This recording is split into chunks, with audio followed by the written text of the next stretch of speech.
Hello my dear students, कैसे हैं आप सब। मैं सुनील जांगड़ा आप सबका वेलकम करता हूं एक बार फिर से फिजिक्स गुरुजी के यूट्यूब चैनल पर। तो वन शॉट की सीरीज चली हुई है क्लास 11th के लिए और उसके अंदर हम जो है अपने चैप्टर कर चुके हैं। 3 चैप्टर जो हम कर चुके हैं और उसमें अब नेक्स्ट चैप्टर जो हम कर रहे हैं काइनेमेटिक्स के अंदर टॉपिक आता है वेक्टर्स का। और वेक्टर वैसे भी जो है मोस्ट इंपॉर्टेंट है। अगर आप फिजिक्स पढ़ रहे हो, चाहे आप 11th क्लास में हो, चाहे आप क्लास 12th में हो, नीट जेई किसी के लिए भी प्रिपरेशन अगर कर रहे हो तो वेक्टर आपको अच्छे से आना चाहिए। तो इसीलिए मैं आपके लिए वेक्टर का वन शॉट लेके आया हूं। एक ही शॉट में जो है भाई वेक्टर को हमने फिनिश किया है और 101% मैं गारंटी के साथ बोल सकता हूं कि इस वन शॉट को अगर आपने लास्ट तक देख लिया और अच्छे से पढ़ लिया तो इसके बाद जो भी वेक्टर से प्रॉब्लम होगी रिलेटेड और कोई भी क्वेश्चन जो आप करोगे वो आसानी से आपका हो जाएगा। तो चलिए शुरू करते हैं हमारा वन शॉट। बस आपको क्या करना है भाई, हमारा जो टेलीग्राम का ग्रुप है उसको जरूर ज्वाइन करें, क्योंकि उसमें जो है इन चैप्टर्स के इन वन शॉट के पीडीएफ नोट्स मिलते हैं फ्री ऑफ कॉस्ट। ठीक है, तो जल्दी से जल्दी जो है टेलीग्राम ग्रुप को ज्वाइन कर लें, उसका लिंक जो है डिस्क्रिप्शन बॉक्स में है। तो चलिए शुरू करते हैं वन शॉट ऑफ वेक्टर्स। शुरू करते हैं फर्स्ट टॉपिक से। सबसे पहले बात करते हैं वेक्टर क्या होते हैं। हमने वेक्टर, स्केलर, क्वांटिटी ये चीजें पढ़ ली हैं, ठीक है। तो फिर भी स्टार्ट करते हैं कि वेक्टर क्या होते हैं। पहले बताया था कि ऐसी फिजिकल क्वांटिटी जिनके पास मैग्नीट्यूड हो, डायरेक्शन हो, प्लस लॉ ऑफ अलजेब्रा को फॉलो करे उसे बोला जाता है वेक्टर। ठीक है, तो लिखो अभी जैसे physical quantities having magnitude, direction and obeying law of vector algebra are called vectors.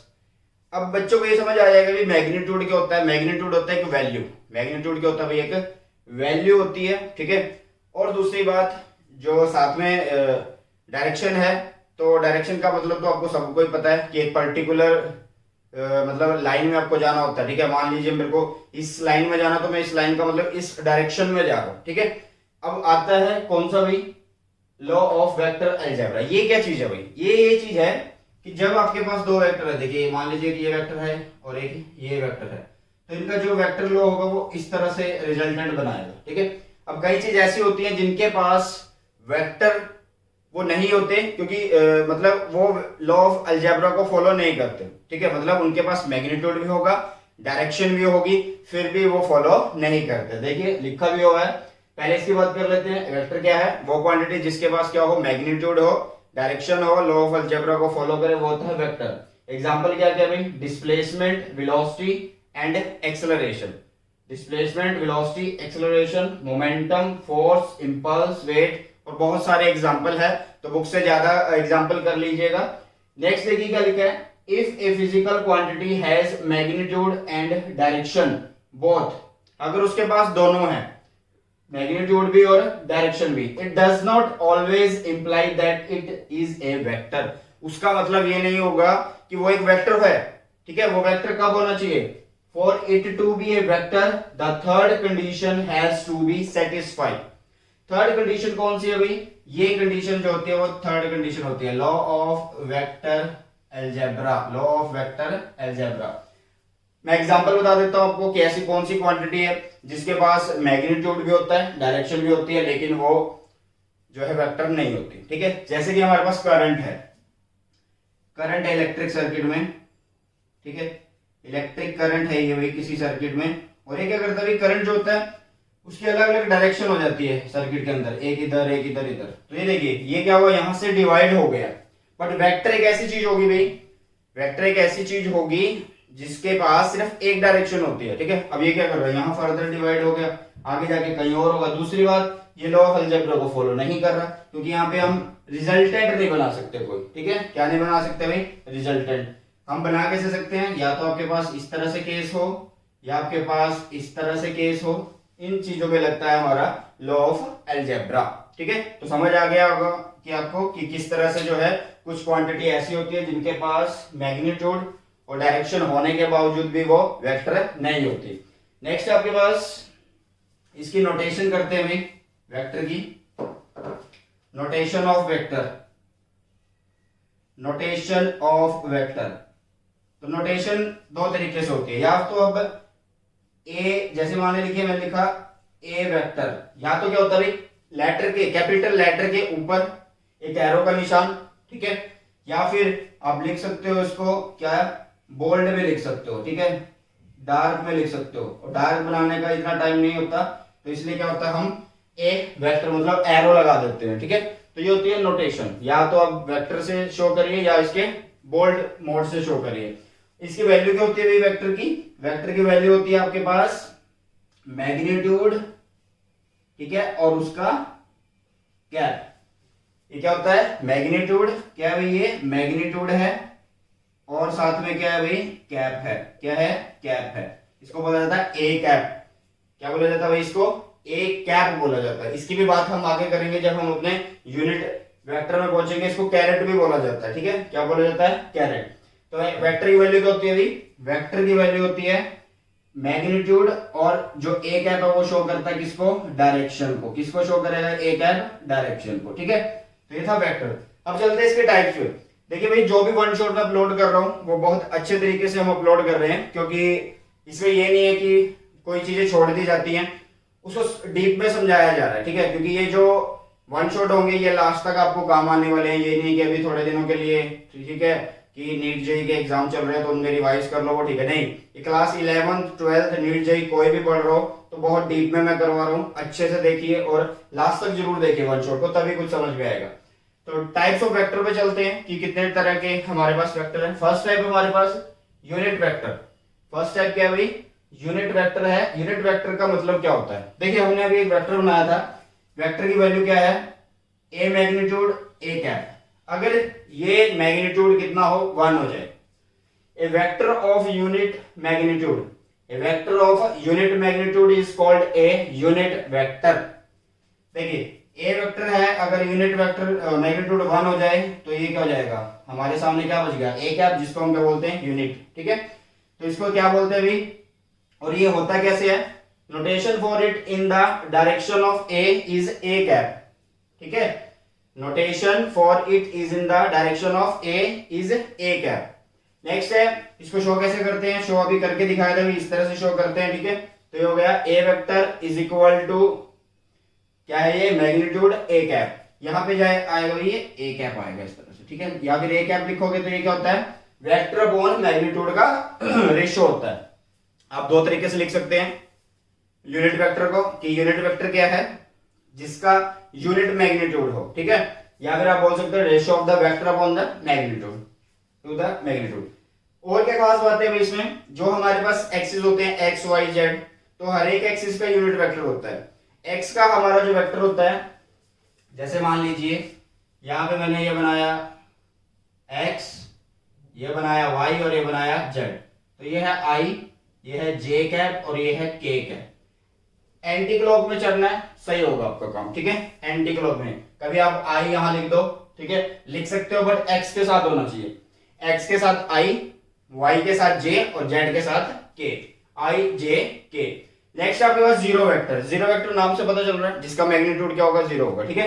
A vector having zero magnitude is called a null vector. दूसरा नाम किसको? नल वेक्टर भी बोला जाता है, ठीक है, और जीरो वेक्टर भी बोला जाता है। क्या बोला जाता है भाई? जीरो वेक्टर भी बोला जाता है, ठीक है। नेक्स्ट आपके पास कि जीरो वेक्टर की खास बात क्या है? जीरो वेक्टर की क्या खास बात है? First, zero vector has no specific direction. जब जो चीज जीरो है भाई, उसकी कोई स्पेसिफिक डायरेक्शन ही नहीं होगी, ठीक है। मान लीजिए किसी कोऑर्डिनेट एक्सिस है एक्स वाई जेड, उसके ओरिजिन पे आप खड़े हो तो एक्स पे खड़े हो तो भी डायरेक्शन, वाई पे खड़े हो तो भी डायरेक्शन, जेड पे खड़े हो तो भी डायरेक्शन, तो उसकी कोई स्पेसिफिक डायरेक्शन नहीं है। नेक्स्ट है the position vector of origin is a zero vector. जो पोजीशन वेक्टर होता है उसको मैंने पहले बताया हुआ आपको, वो किस तरह से होता है भाई? पोजीशन वेक्टर होता है कि ओरिजिन से कहीं एक पॉइंट, ओरिजिन से कहीं एक पॉइंट, उसे बोला जाता है पोजीशन वेक्टर। बट यहाँ पे वेक्टर ही जीरो है, तो जो पोजीशन वेक्टर होगा इसका वो जीरो ही होगा। कितना होगा? जीरो होगा। कहां पे? ओरिजिन पे।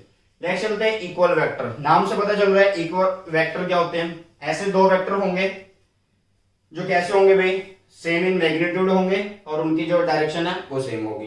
एक चीज याद रखना भाई, जो ये लेंथ है ना, ये लेंथ है, ये इनकी लेंथ है, जो एरो की लेंथ, ये मैग्नीट्यूड भी शो करती है। क्या शो करती है? ये मैग्नीट्यूड, ठीक है। अगर किसी ने ये लेंथ जो है छोटी बड़ी बना रखी है तो उसका मतलब क्या होगा? वो इक्वल वेक्टर नहीं होंगे। तो इसमें क्या है भाई? If both vector have same magnitude and direction, अगर उनके पास मैग्नीट्यूड सेम हो, डायरेक्शन सेम हो, तो वो इक्वल वेक्टर होंगे। नेक्स्ट आपके पास भाई पैरेलल वेक्टर। पैरेलल वेक्टर में क्या होगा कि दो वेक्टर जो होंगे वो पैरेलल होंगे, ठीक है। साथ में ये कंडीशन नहीं है कि वो इक्वल हो, ऐसा नहीं है, वो छोटे बड़े भी हो सकते हैं, कम ज्यादा भी हो सकते हैं। तो दिखा हुआ देखिए, ये क्या एक वेक्टर है ए जो सिर्फ यहां तक है, इसका मैग्नीट्यूड सिर्फ इतना है। नेक्स्ट है ये बी जो सिर्फ यहां तक है, तो इसका मैग्नीट्यूड ज्यादा है, इसका कम। लिखा भी होगा मैंने always parallel but may not be equal. Parallel होंगे हमेशा, लेकिन वो इक्वल हो ये कंफर्म नहीं है। डायरेक्शन सेम होगी, ठीक है। अगर डायरेक्शन अपोजिट हो जाती है फिर वो चेंज हो जाता है, नेगेटिव वेक्टर हो जाते हैं। नेक्स्ट चलते हैं, फिफ्थ हमारा नेगेटिव वेक्टर है, जो कि क्या है, the negative vector of any vector is a vector having equal magnitude but acts in the opposite direction. Equal magnitude हो, देखिए ये मैग्नीट्यूड क्या है, इक्वल है ए, ये नीचे है बी, तो इन दोनों की डायरेक्शन क्या है, अपोजिट, ठीक है। इन दोनों की डायरेक्शन क्या भी अपोजिट, तो इसका मतलब है ए वेक्टर क्या है is equal to minus of B vector के, या फिर बी वेक्टर क्या है माइनस ऑफ ए वेक्टर के है, ठीक है। नेक्स्ट बात करते हैं भी को इनिशियल वेक्टर। क्या बात करते हैं भी, को इनिशियल वेक्टर, या इसको कंकरेंट वेक्टर भी बोलते हैं। को मतलब कॉमन होगा, को का मतलब होगा भाई कॉमन, ठीक है। क्या होगा ये, कॉमन होगा, और इनिशियल होता है स्टार्टिंग, ठीक है। तो ऐसे वेक्टर जिनकी स्टार्टिंग जो होती है वो कॉमन हो, ठीक है। तो देखिए यहाँ पे तीन वेक्टर आपके पास ए बी सी, तीनों एक ही पॉइंट से निकल रहे हैं, तो ये क्या है, इनके जो पॉइंट ओ है वो कंकरेंट पॉइंट है, मतलब को इनिशियल पॉइंट भी बोल सकते हैं। तो ये तीनों वेक्टर क्या होते हैं आपके, को इनिशियल वेक्टर होते हैं, ठीक है। तो नेक्स्ट करते हैं इनकी जो बची हुई टाइप्स है, तब तक आप इसका स्क्रीनशॉट लीजिए, ठीक है। फिर नेक्स्ट करते हैं, तो है भाई एंटी पैरेलल, ठीक है। एक पैरेलल हमने पढ़ा था, पैरेलल में क्या था कि वो कैसे होने चाहिए भाई, सेम डायरेक्शन में होने चाहिए। कैसे होने चाहिए, सेम डायरेक्शन में होने चाहिए। वो जरूरी नहीं है कि वो इक्वल होंगे, ऐसा कुछ नहीं होगा, ठीक है। तो इसमें क्या एंटी पैरेलल में ये भी क्या इक्वल नहीं हो सकते, लेकिन इनके डायरेक्शन क्या हो, अपोजिट होगी। तो लिखा हुआ है vectors are said to be anti parallel if they act in opposite direction. अगर वो अपोजिट डायरेक्शन में एक्ट कर रहे हैं तो वो एंटी पैरेलल है, और एक सेम डायरेक्शन में एक्ट कर रहे हैं तो वो पैरेलल है। लेकिन अगर उनके मैग्नीट्यूड सेम है तो वो इक्वल वेक्टर भी है फिर, ठीक है। नेक्स्ट वही कोप्लेनर वेक्टर। अभी हमने किया था को इनिशियल वेक्टर। क्या किया था भाई, को इनिशियल वेक्टर। तो को प्लेनर और को इनिशियल में क्या फर्क है, को इनिशियल था कि कॉमन इनिशियल मतलब कॉमन स्टार्टिंग पॉइंट, यहां पे क्या को प्लेनर, तो को प्लेनर का मतलब क्या भाई, कॉमन प्लेन, ठीक है। The vector line in the same plane are called coplanar vector. तो ये क्या भाई, हमने एक वेक्टर बनाया हुआ जो सेम प्लेन में लाई कर रहे हैं, तो ए और बी जो है वो क्या है, कोप्लेनर वेक्टर है। एक और बनाया हुआ है बट इनका स्टार्टिंग पॉइंट क्या है, कॉमन है, तो मतलब ये कौन से हुए साथ में, कंकरेंट कोप्लेनर वेक्टर। कैसे हो गए ये, कंकरेंट कोप्लेनर वेक्टर हो गए। नेक्स्ट चलते हैं ऑर्थोगोनल वेक्टर।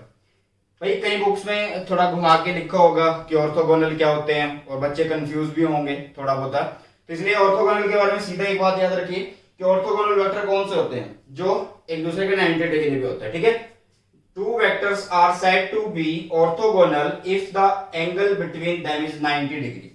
अगर दो वेक्टर के बीच में जो एंगल है वो 90 डिग्री है तो उनको क्या बोलेंगे, हम ऑर्थोगोनल बोलेंगे, ठीक है। तो जैसा कि आपको दिख रहा है यहाँ पे ए वेक्टर और बी वेक्टर के बीच में क्या है भाई, 90 डिग्री का एंगल है, तो ये क्या है, ऑर्थोगोनल वेक्टर्स है। नेक्स्ट है कि अगर हम यूनिट वेक्टर की बात करें, ऑर्थोगोनल यूनिट वेक्टर्स की, तो अभी हमने बात करी थी कि यूनिट वेक्टर कौन से होते हैं, एक्स वाई जेड एक्सिस के आई जे एंड के कैप, ठीक है। तो ये क्या होते हैं भाई, तीनों एक दूसरे के 90 डिग्री होते हैं, ठीक है। राइट हैंडेड ट्राइड बनाते हैं, ये क्या बनाते हैं, राइट हैंडेड ट्राइड। तो ये है आई कैप, ये जे कैप, ये के कैप, ये एक्स के लिए था भाई, ये वाई के लिए, ये जेड के लिए, मतलब ये X vector, Y vector, Z vector, और मैग्नीट्यूड लिखेंगे तो एक्स वाई जेड लिखेंगे, ठीक है। तो अगर इनकी कैप लिखनी हो तो मैंने बताया था कैप मतलब यूनिट वेक्टर वो क्या होता है, ratio of the magnitude, sorry vector upon magnitude. तो इसको कैसे लिख सकते हैं, एक्स वेक्टर मैग्नीट्यूड मतलब vector upon magnitude, vector upon magnitude, vector upon magnitude. X आ रहा है तो हम सॉरी जे आई आ रहा है तो हम एक्स की बात कर रहे हैं, और जे आ रहा है तो हम वाई की, और के आ रहा है तो हम जेड की बात कर रहे हैं, ठीक है। नेक्स्ट चलते हैं पोलर वेक्टर पे, ठीक है। बहुत आसान है, इतना काम का भी नहीं है। इससे पहले जितने पढ़ लिए वेक्टर वो सारी टाइप्स काम की हैं। आगे जो टाइप्स हैं, ठीक है, वो इतने काम की नहीं है, लेकिन जो मैथ के लिए पढ़ रहे हो उनके लिए बहुत जरूरी है, ठीक है। फिजिक्स के लिए सिर्फ जितने टाइप्स पढ़ लिए वो बहुत है। नेक्स्ट अभी पोलर वेक्टर। पोलर वेक्टर क्या है? The vector which have a starting और ए पॉइंट ऑफ एप्लीकेशन। भाई जो वेक्टर के पास एक स्टार्टिंग पॉइंट होगा या फिर पॉइंट ऑफ एप्लीकेशन होगा उसे बोलते हैं पोलर वेक्टर। सिंपल याद रखें, ठीक है। पोल बनता रहता है, एक फोर्स, डिस्प्लेसमेंट और इस तरह के बहुत सारे एग्जांपल हैं आपके पास। नेक्स्ट है एक्सियल वेक्टर। एक्सियल वेक्टर क्या होते हैं भाई? कुछ ऐसे वेक्टर होते हैं जो रोटेशनल इफेक्ट दिखाते हैं भाई, जो मतलब घूमते हैं ऐसे, ठीक है, मतलब ऐसे से घूमते हैं, या वो एंटी क्लॉकवाइज घूमते हैं या क्लॉकवाइज घूमते हैं। तो क्या होते हैं भाई? Vectors which represent the rotational effect and acts along the axis of rotation are called axial vector. Example angular velocity, angular momentum, torque और इस तरह से काफी एग्जांपल हैं, बुक से आप पढ़िए। मैं बार बार बोलता हूं कि एग्जांपल्स जो हैं भाई वीडियो जरूर देखिए, ठीक है, वीडियो से आपको एक हेल्प मिलती है, तो बुक्स मत छोड़िए, ठीक है। नेक्स्ट है एक्सिस ऑफ रोटेशन। इसके कैसे हैं ये? देखिए एक्सियल वेक्टर हमने लिख दिया। अब ये दो तरह से हो सकते हैं, एक एंटी क्लॉकवाइज और एक क्लॉकवाइज। अगर वेक्टर घूमे क्लॉकवाइज किसी एक एक्सिस ऑफ रोटेशन पे तो उसे बोला जाता है क्लॉकवाइज एक्सियल वेक्टर। अगर वो एंटी क्लॉकवाइज घूमता है तो उसे क्या बोलते हैं? एंटी क्लॉकवाइज एक्सियल वेक्टर, ठीक है। नेक्स्ट चलते हैं very very important topic, very very important topic पे बोल सकते हैं आप, ठीक है। फिजिक्स में हर बार इस पे क्वेश्चन जरूर पुटअप होता है, चाहे आप क्लास 11th में हो या फिर आगे कोई भी कंपटीशन एग्जाम देते हो, तो इसकी बड़ी हेल्प रहती है। क्या टॉपिक है भाई? Angle between two vectors. Angle between two vectors, दो वेक्टर के बीच का एंगल पता करना है, ठीक है। देखिए भाई मैं आपको पहले जो लिखा हो उसको बता दूं और उसके बाद बिल्कुल आपको भूलोगे नहीं कभी कि भाई एंगल कैसे फाइंड आउट करते हैं। Both the vector are drawn from one point, ठीक है। दोनों वेक्टर को एक पॉइंट से ड्रॉ करना है, इस तरह करना है, इन सच ए वे या in such a manner that arrow of both the vectors are outward from that point. इस तरह से ड्रॉ करिए दो वेक्टर को एक पॉइंट से कि वहां से उनके जो एरो हैं वो आउटवर्ड हो, वो एरो जो हो आउटवर्ड हो, ठीक है। यहां पे कर लो या यहां पे कर लो, यहां पे कर लो, वो बोला जाता है, ठीक है। फिर उसके बाद अभी भी खेल खत्म नहीं हुआ, उसके बाद क्या कहना है? Now the smaller angle is called angle between the two vector. अब उन दोनों के बीच में जो स्मॉलर एंगल होता है ना उसे बोला जाता है भाई क्या? उसे क्या बोला जाता है? उसे बोला जाता है उन दोनों के बीच का एंगल। एग्जांपल मैंने दिया हुआ है, एक फिगर बनाई हुई है जिसमें इस पॉइंट पे आता है कौन? बी वेक्टर और यहां से दूसरा जाता है ए वेक्टर और मैंने लिखा है यहाँ पे 120। क्या आप यहाँ पे फाइंड आउट कर सकते हैं कितना एंगल है? आप कहोगे जी नहीं, क्योंकि यहाँ पे पॉइंट पे एरो आ रहा है। हमने भी बोला कि एक पॉइंट से एरो निकलने चाहिए, यहां से इस पॉइंट से एरो निकलने चाहिए। चलो ए तो निकल रहा है, अच्छी बात है, ठीक है।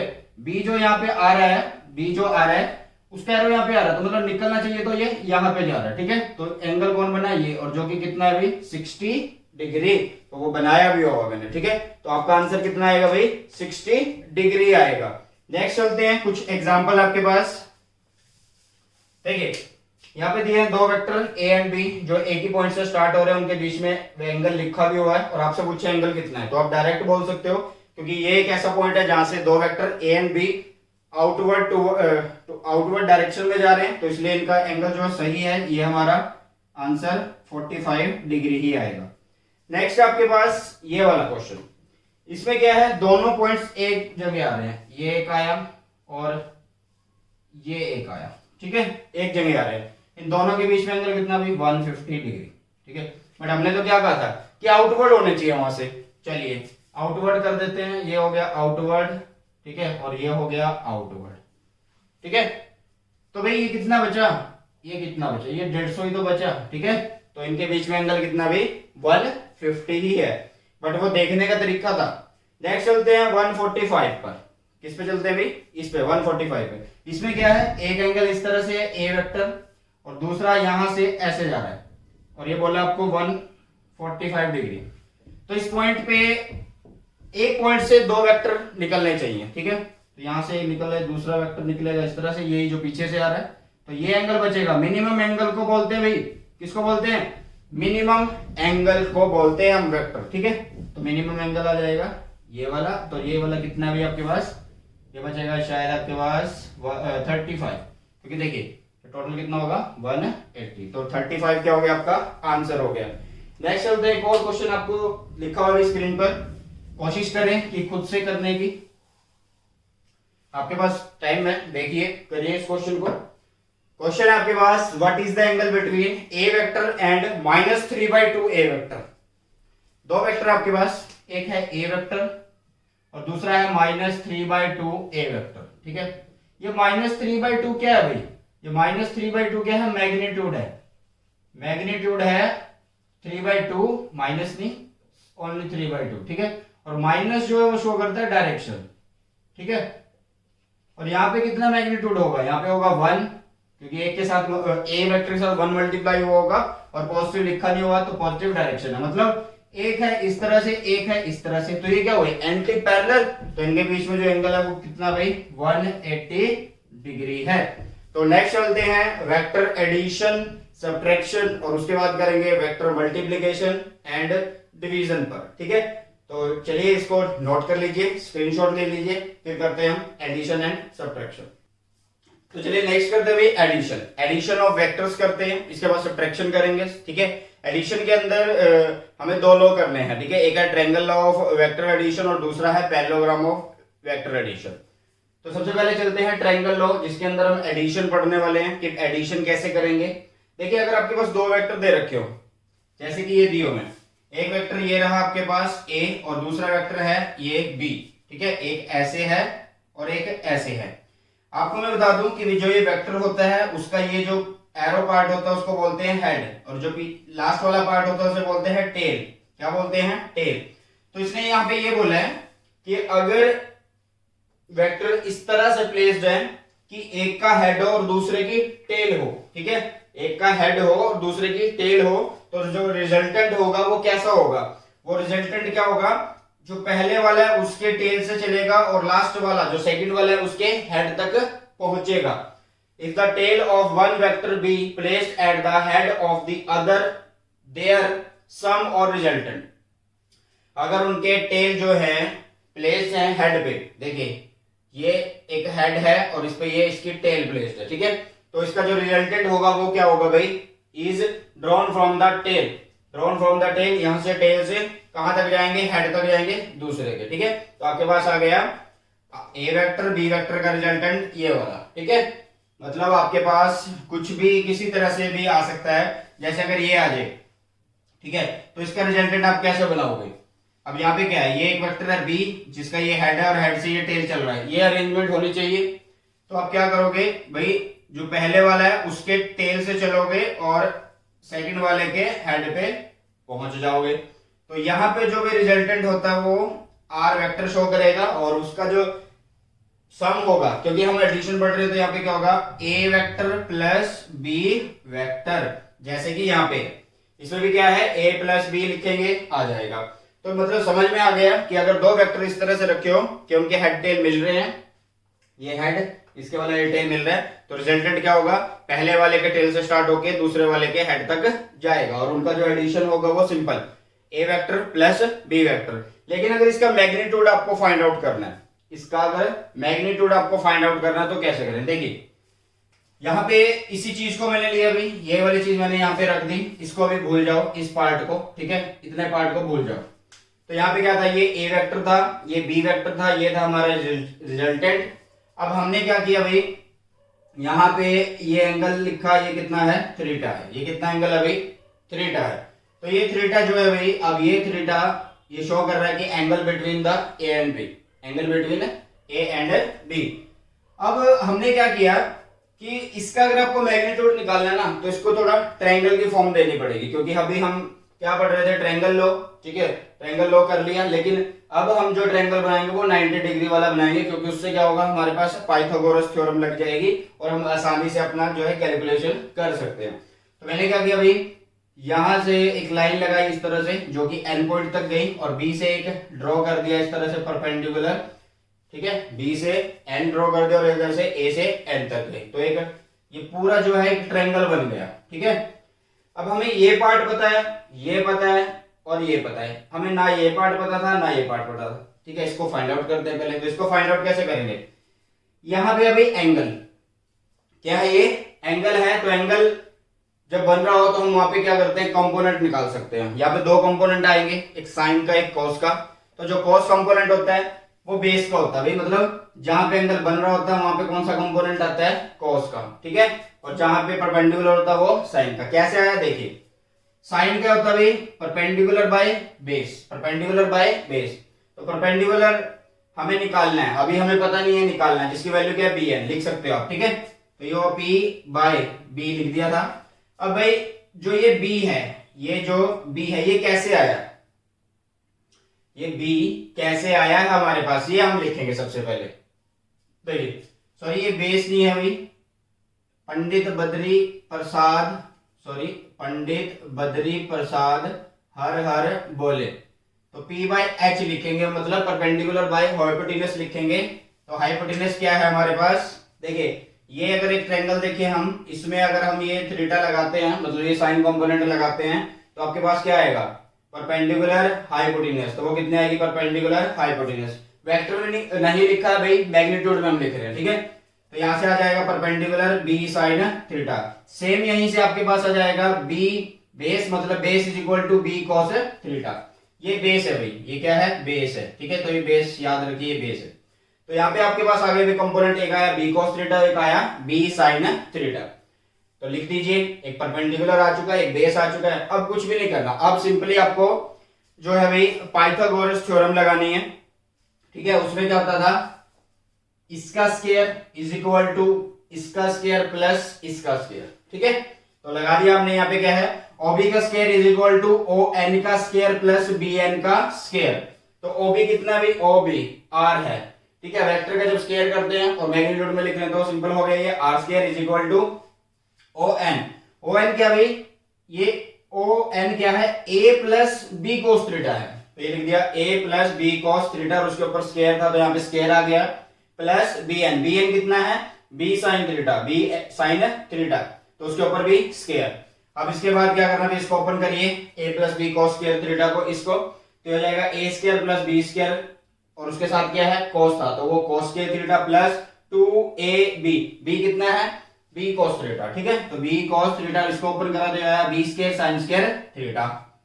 अब यहां पे देखिए जब इसको आप सिंपलीफाई करोगे, सिंपलीफाई कैसे, ए स्क्वायर लिखा, बी स्क्वायर कॉमन आ गया और रह क्या गया, कोस स्क्वायर थीटा और sine square theta. B square जब कॉमन आएगा तो रह जाएगा आपके पास sine square theta plus cos square theta, और इसका रिजल्ट क्या होता है, 1। ये क्या होता है, 1 होता है। तो यहाँ पे इसको रब कर देंगे, सिर्फ बी स्क्वायर रहा, तो इसलिए यहाँ पे आ गया बी स्क्वायर, बाकी लिख दिया 2 प्लस 2ab कोस थीटा। अब यहाँ का स्क्वायर, तो स्क्वायर खत्म करने के लिए क्या करेंगे, इसका अंडर रूट कर देंगे। ठीक है, तो ये था हमारा क्या भाई, रिजल्टेंट का मैग्नीट्यूड। एक चीज याद रखिए भाई, आपके पास या तो क्या है, एडिशन आए या आपके पास सब्ट्रैक्शन आए, आपको फॉर्मूला सिर्फ ये याद रखना पड़ेगा। ठीक है, आपको सिर्फ ये फॉर्मूला जो है याद रखना पड़ेगा भाई, तो इसलिए ये ध्यान से पकड़ना। ठीक है, क्या है ये, A square plus B square plus 2ab cos theta. Next है डायरेक्शन, नेक्स्ट आपके पास डायरेक्शन, जो ये रिजल्टेंट जा रहा है, हमने क्या किया, रिजल्टेंट बताया ना आपको कि ये रिजल्टेंट जा रहा है या ये रिजल्टेंट जा रहा है, इसकी डायरेक्शन फाइंड आउट करनी होती है। ये क्या अभी ऐसे तिरछा जा रहा है, तो कुछ नहीं करना, किसी की भी अगर डायरेक्शन पूछी हो ना तो टेंजेंट निकाल दिया करो। ठीक है, तो टेंजेंट हमने निकाला, टेंजेंट क्या होगा, फिर से वही फॉर्मूला लगा के देखते हैं, अगर आपको याद है तो अच्छा है। पंडित बद्री प्रसाद हर हर बोले, तो ये क्या होगा, परपेंडिकुलर बाय बेस होगा, तो परपेंडिकुलर है B sine theta, B sine theta. नीचे क्या आ जाएगा भाई आपके पास, ये पूरा बेस, और ये बेस कितना है, A plus B cos theta, तो ए प्लस बी कोस थीटा। ठीक है, तो ये था भाई हमारे पास ट्रायंगल ऑफ वेक्टर एडिशन। इसको अगर आपने सीख लिया तो आपको पैरेललोग्राम में कोई प्रॉब्लम नहीं होगी, क्योंकि उसमें भी क्या होता है भाई, उसमें सेम वही चीज लगती है जो यहाँ पे पुटअप हो रही है। ठीक है, तो बात करते हैं पैरेललोग्राम की। पैरेललोग्राम क्या होता है भाई, पैरेललोग्राम में क्या होगा, पैरेललोग्राम वैसे तो आपको पता है इस तरह से होता है, ये एक, ये एक, ये एक और एक, ये इस तरह से। ठीक है, ये होती है एडजेसेंट साइड्स, क्या होती है, ये एडजेसेंट साइड्स होती है। तो अब देखिए इसने क्या बोला है, पैरेललोग्राम कर रहे हैं, किसके अंडर कर रहे हैं, एडिशन के अंदर कर रहे हैं। मतलब अभी तक हम एडिशन ही कर रहे हैं, सब्ट्रैक्शन लास्ट में करेंगे बिल्कुल भी, ठीक है, तो उसे ध्यान में रखिए। अब देखिए, if two non zero vector, अगर दो नॉन जीरो वेक्टर हैं, are represented by two adjacent side of a parallelogram, आपके पास दो नॉन जीरो वेक्टर हैं, एक है ओ यहां तक, ठीक है, ओ ए, ये पॉइंट ए है, तो ये ओ ए वेक्टर है, दूसरी इसकी एडजेसेंट साइड ये रही ओ बी, ठीक है। Then resultant is given by the diagonal, जो रिजल्टेंट होगा वो डायगोनल से होगा, ठीक है, वो डायगोनल से जाएगा ऐसे, और कहां पे जाएगा, कहां पे जाएगा भाई, passing through the point of intersection of the two vector, passing through the point of intersection of two vector. मान लीजिए अगर यहां से हम इस वेक्टर को मिलाते हैं, इस वेक्टर को मिलाते हैं, तो ये इसके बीच में से पास कर जाएगा, ठीक है। समझिए, अगर आपके पास वेक्टर इस तरह से प्लेस्ड है कि वो एक पैरेललोग्राम की एडजेसेंट साइड्स हैं, तो जो रिजल्टेंट होगा वो डायगोनल होगा, ठीक है, ये याद कर लीजिए। तो हमने क्या किया, इतना पोर्शन भूल जाइए, ये डायगोनल कर लिया, बाकी सारा लिख दिया, ये ए वेक्टर है, ये बी वेक्टर है, तो इनका रिजल्टेंट होगा A vector plus B vector.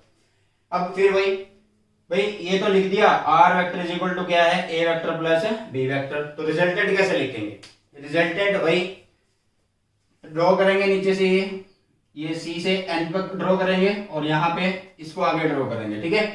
फिर वही ये एंगल कितना हुआ भाई, थीटा, ये एंगल कितना है यहाँ पे, थीटा। फिर वही कंपोनेंट निकाल लेंगे, B cos theta, B sin theta, put करेंगे इसकी तरह, और आपके पास सेम रिजल्ट आएगा, जो कि है r is equal to A square plus B square plus 2ab cos theta. बिल्कुल सेम रिजल्ट आने वाला आपके पास भाई, वो ध्यान से देखिए, ठीक है। अब इसके बाद इसकी फिर से डायरेक्शन, इसकी डायरेक्शन वही कौन है इसकी डायरेक्शन, ये रहा रिजल्टेंट, तो वो क्या होगा, ये रहा। ये कैसे आया, तो देखिए भाई हमारे पास ये कैसे आएगा, जैसे पहले किया था वैसे ही आएगा। पंडित बद्री प्रसाद हर हर बोले, परपेंडिकुलर बाय बेस, तो परपेंडिकुलर बी sin थीटा, नीचे क्या base a plus B cos theta plus B cos theta, ठीक है। तो ये थी भाई एडिशन, चाहे आपके पास वेक्टर आ जाए, चाहे आपके पास कुछ भी आ जाए, चाहे मतलब आप ये कहना चाहते हो कि भाई अगर दो वेक्टर इस तरह से आ गए कि वो एक दूसरे की पैरेललोग्राम की साइड्स नहीं बनाते, ठीक है, या वो इस तरह से भी प्लेस नहीं होते कि वो टेल हेड मिले, तो वो जो है एडिशन नहीं होगा, वो एडिशन को फॉलो नहीं करेगा। फिर उस पर दूसरा जो है वो फॉलो करेंगे, हम सब्ट्रैक्शन लगाएंगे। तो अब पढ़ते हैं सब्ट्रैक्शन। तो सब्ट्रैक्शन में क्या है भाई, कुछ भी नहीं है, सिंपल है, बहुत सिंपल है। कैसे कि जहां पे हम एक दो वेक्टर की प्लस कर रहे थे ना, वहां पे प्लस ही करेंगे, बट एक वेक्टर ऐसा होगा जो नेगेटिव वेक्टर होगा, ठीक है, बट उसका मैग्नीट्यूड सेम होगा। देखिए a माइनस बी वेक्टर अगर लिखना है आपने, तो वो होगा a vector plus minus of b vector, ये फर्क है बस, ठीक है। तो नेगेटिव ऑफ ए वेक्टर से minus B vector is a vector of the same magnitude as vector b। Negative b जो एक वेक्टर है वो कुछ नहीं है, वो सिर्फ वेक्टर b जो है उसका अपोजिट है, जिसका मैग्नीट्यूड सेम ही है। समझिए कि आपके पास एक वेक्टर है b नेगेटिव वाला, तो ये क्या है, ये एक वेक्टर b है, ठीक है, जिसका मैग्नीट्यूड b है, इसका भी मैग्नीट्यूड b है, सिर्फ नेगेटिव क्या शो कर रहा है, एक अपोजिट डायरेक्शन शो कर रहा है, जैसे कि यहाँ पे दिखाया हुआ कि अगर b ऐसे है तो माइनस ऑफ b ऐसे है, ठीक है। अब देखिए भाई, अगर आपके पास इस तरह से दिया हो कि a वेक्टर, ठीक है, और ये दूसरा आपके पास b वेक्टर, ठीक है, लेकिन अगर इसका माइनस दे दिया हो तो माइनस कहां ड्रॉ होगा भाई, नीचे, माइनस कहां ड्रॉ होगा, नीचे, तो वो हमने यहाँ पे ड्रॉ किया। तो a तो हमारा जा रहा है भाई, ये रहा a वेक्टर, अब माइनस ड्रॉ कर दिया नीचे माइनस बी वेक्टर, फिर वही पैरेललोग्राम बना दिया हमने। तो पैरेललोग्राम में एडिशन कैसे होती है, एडिशन कैसे होती है, आर ए प्लस बी, तो यहाँ पे लिखा आर ए वेक्टर प्लस लिख देते, माइनस और बी लिखेंगे तो वो प्लस माइनस माइनस हो जाएगा, तो इसलिए यहाँ पे माइनस बी वेक्टर। और जो है भाई आपके पास, अब ये देखिए यहाँ पे एंगल कितना है, थीटा, तो यहाँ पे जो एंगल होगा वो कितना होगा, 180 माइनस थीटा होगा। वहां पे जो एंगल होगा वो कितना होगा, 180 माइनस थीटा। तो यहाँ पे जो एंगल हो गया 180 माइनस थीटा हो गया, बाकी सारा वही लिखेंगे, A square plus B square plus 2a minus of b, तो इसलिए यहाँ पे माइनस आएगा भाई, क्या आएगा यहाँ पे, माइनस आएगा, ठीक है। तो यहाँ पे आ जाएगा माइनस, ये भी आ जाएगा माइनस, ठीक है। तो आपके पास रिजल्ट आ गया ए स्क्वायर प्लस बी स्क्वायर। एक बार रिजल्ट चेक भी कर लेते हैं, वो ज्यादा अच्छा रहेगा। हाँ जी, तो A square plus B square plus 2ab cos theta और उसका अंडर रूट जो है वो है हमारा एडिशन का, ठीक है। लेकिन अगर हमारे पास माइनस है तो ठीक लिखा भाई हमने, तो ये कितना आएगा A square plus B square minus 2ab cos theta आएगा। जैसे कि अगर आपको ऐसे दिया हो कि ये रहा ए वेक्टर, ये रहा बी वेक्टर, ठीक है। मतलब हमने अभी ये केस तो पढ़ा नहीं ना कि भाई ये अगर ट्रायंगल में ए वेक्टर हो ये बी वेक्टर हो, पैरेललोग्राम तो पढ़ा है, लेकिन इसको ट्रायंगल की फॉर्म में अगर पढ़ना चाहें तो ट्रायंगल ऐसे बना दो भाई, ऐसे कर दिया तो ये क्या होगा, मान लीजिए इसको लिखेंगे ए माइनस बी, इसको क्या लिखेंगे ए माइनस बी और इसको क्या लिख देंगे बी माइनस ए। वो ज्यादा इंपॉर्टेंट नहीं है, इंपॉर्टेंट क्या है कि माइनस जब आए यहां माइनस हो, ठीक है, माइनस जब आए तो वहां माइनस हो गई। और भाई जितने भी यहाँ पे केस लिखे हैं उनमें आप एक स्पेशल केस कर सकते हो, ठीक है, कि जब आपका थीटा कितना हो 0 डिग्री हो तो cos 0 कितना होता है 1 होता है, कितना होता है 1। जब आपका थीटा 90 डिग्री हो तो आपका cos 90 कितना होता है भाई 0 होता है, ठीक है। जब आपका थीटा 180 डिग्री हो तो cos जो होता है वो 180 वो माइनस ऑफ 1 होता है, ठीक है। तो ये जब आप पुट करोगे, जैसे कि यहाँ पे अगर हम 0 पुट करें तो ये खत्म हो गया, ये आपके पास रह गया। 90 पुट करें तो ये जब आप 0 पुट करोगे तो यहाँ पे सिर्फ 2ab रह जाएगा, और जब आप 90 पुट करोगे तो ये 0 जाएगा। माइनस जब आप पुट करोगे तो यहाँ पे माइनस आ जाएगा, ठीक है। इस तरह से बहुत सारे स्पेशल केस हैं, वो हम क्वेश्चन के थ्रू करेंगे। और इसके बाद करते हैं polygon law of vector addition और फिर करेंगे एक दो न्यूमेरिकल। तो जल्दी से इसका स्क्रीनशॉट ले लीजिए। नेक्स्ट करते हैं polygon law of vector addition. हमने एडिशन के जो है टॉपिक किए हैं अभी, ठीक है, जिसमें हमने क्या किया था triangle law of vector addition और पैरेललोग्राम, साथ में की थी सब्ट्रैक्शन। तो इसी तरह से एडिशन में हमारे पास एक आता है polygon law of vector addition.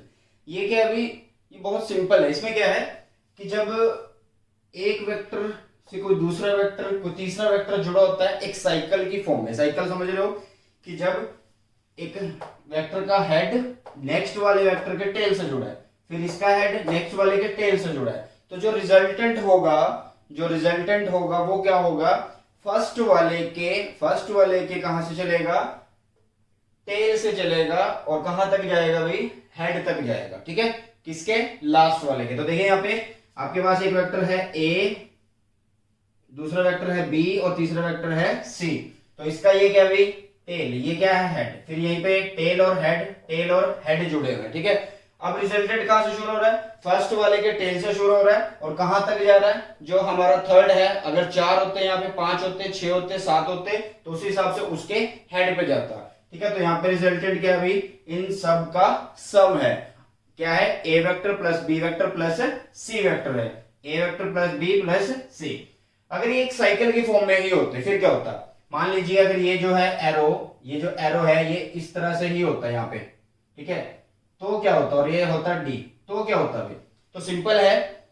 इसको क्या करना होता है आपको, इसको लिखते A vector plus B vector plus C vector और प्लस डी वेक्टर और इज इक्वल टू 0, क्योंकि यहाँ पे कोई ऐसा वेक्टर नहीं है जो इनके अपोजिट जाके एक रिजल्टेंट बनाए, ठीक है। तो ये क्या होता है, इनका सब 0 होता है, ठीक है। बट हमारे पास हम पॉलीगन पढ़ रहे हैं तो उसमें क्या होगा, अपोजिट आएगा, तो रिजल्टेंट क्या हो जाएगा भाई, जैसा कि लिखा हुआ है वो A vector plus B vector plus C vector होगा। नेक्स्ट चलते हुए हमने एक क्वेश्चन लिखा है, ये आपको खुद से करना है, एक तरह से ये आप होमवर्क मान सकते हो कि ये आपको खुद करना है, क्योंकि इस तरह का क्वेश्चन मैं आपको भी करवाया, ठीक है। क्या है, what is the angle between 2a and 4a। मैंने एक 2a और माइनस का कराया था, वो आपको पता होगा, ठीक है। What is the angle between 2a and 4a, vectors लिखिए यहाँ पे, ये क्या है, वेक्टर है, तो वेक्टर्स के बीच में आपको एंगल बताना है, ठीक है। तो आप बता सकते हो दोनों पॉजिटिव है तो किस तरह का एंगल आएगा, वो मैंने जो है करवाया आपको, तो वहां से अंदाजा लगा के आप जो आंसर होगा उसे कमेंट में जरूर बताएं, ठीक है। नेक्स्ट बात करते हैं, मोस्ट इंपोर्टेंट टॉपिक आता है हमारे पास कंपोनेंट क्या करता है, मतलब कई बार क्या होता है कि आपके पास दो वेक्टर हैं जैसे, ठीक है। हम पहले 2D की बात करते हैं। हमने यहाँ पे क्या किया कि x और y दो एक्सिस लिए, ठीक है। उस x पे एक ऑर्थोगोनल वेक्टर है rx, कितना है rx, और दूसरा वेक्टर है आपके पास ry, एक आर एक्स वेक्टर है और दूसरा क्या आपके पास आर वाई वेक्टर है, दोनों कैसे हैं, ऑर्थोगोनल है।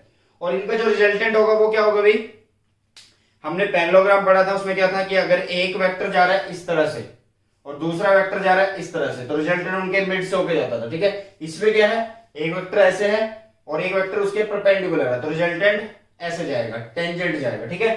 तो ये चला गया रिजल्टेंट टेंजेंट, जो बनाता है कितना एंगल, थीटा। तो अब हमें क्या करना होता है भाई, अगर हम इस रिजल्टेंट वेक्टर को लिखें तो कैसे लिख सकते हैं, हम लिख सकते हैं ऐसे, R vector is equal to R X vector plus R Y vector. Simple है, एडिशन कर सकते हैं, ठीक है। अब हमें पता है वेक्टर कैसे लिखते हैं, वेक्टर कैसे लिखते हैं, कैसे लिखते हैं वेक्टर, इसमें होता है मैग्नीट्यूड और उसकी डायरेक्शन, डायरेक्शन किससे होती है, कैप से होती है, ठीक है। और आपको मैंने बताया है कि जो x है उसका जो कैप होता है वो I होता है, जो y है उसका j होता है और जो z है उसका k होता है। एंटी क्लॉकवाइज डायरेक्शन में चलना होता है, ठीक है। तो देखिए अगर हमें rx लिखना है, यही वाला, सॉरी ये rx अगर लिखोगे, rx क्या होगा इस फॉर्म के अकॉर्डिंग, तो वो क्या होगा भाई n मतलब उसका मैग्नीट्यूड लिख दिया rx और उसके साथ कैप कौन है I, तो I कैप आ गया, ठीक है। इसी तरह से ry, तो ry क्या होगा भाई j कैप ry।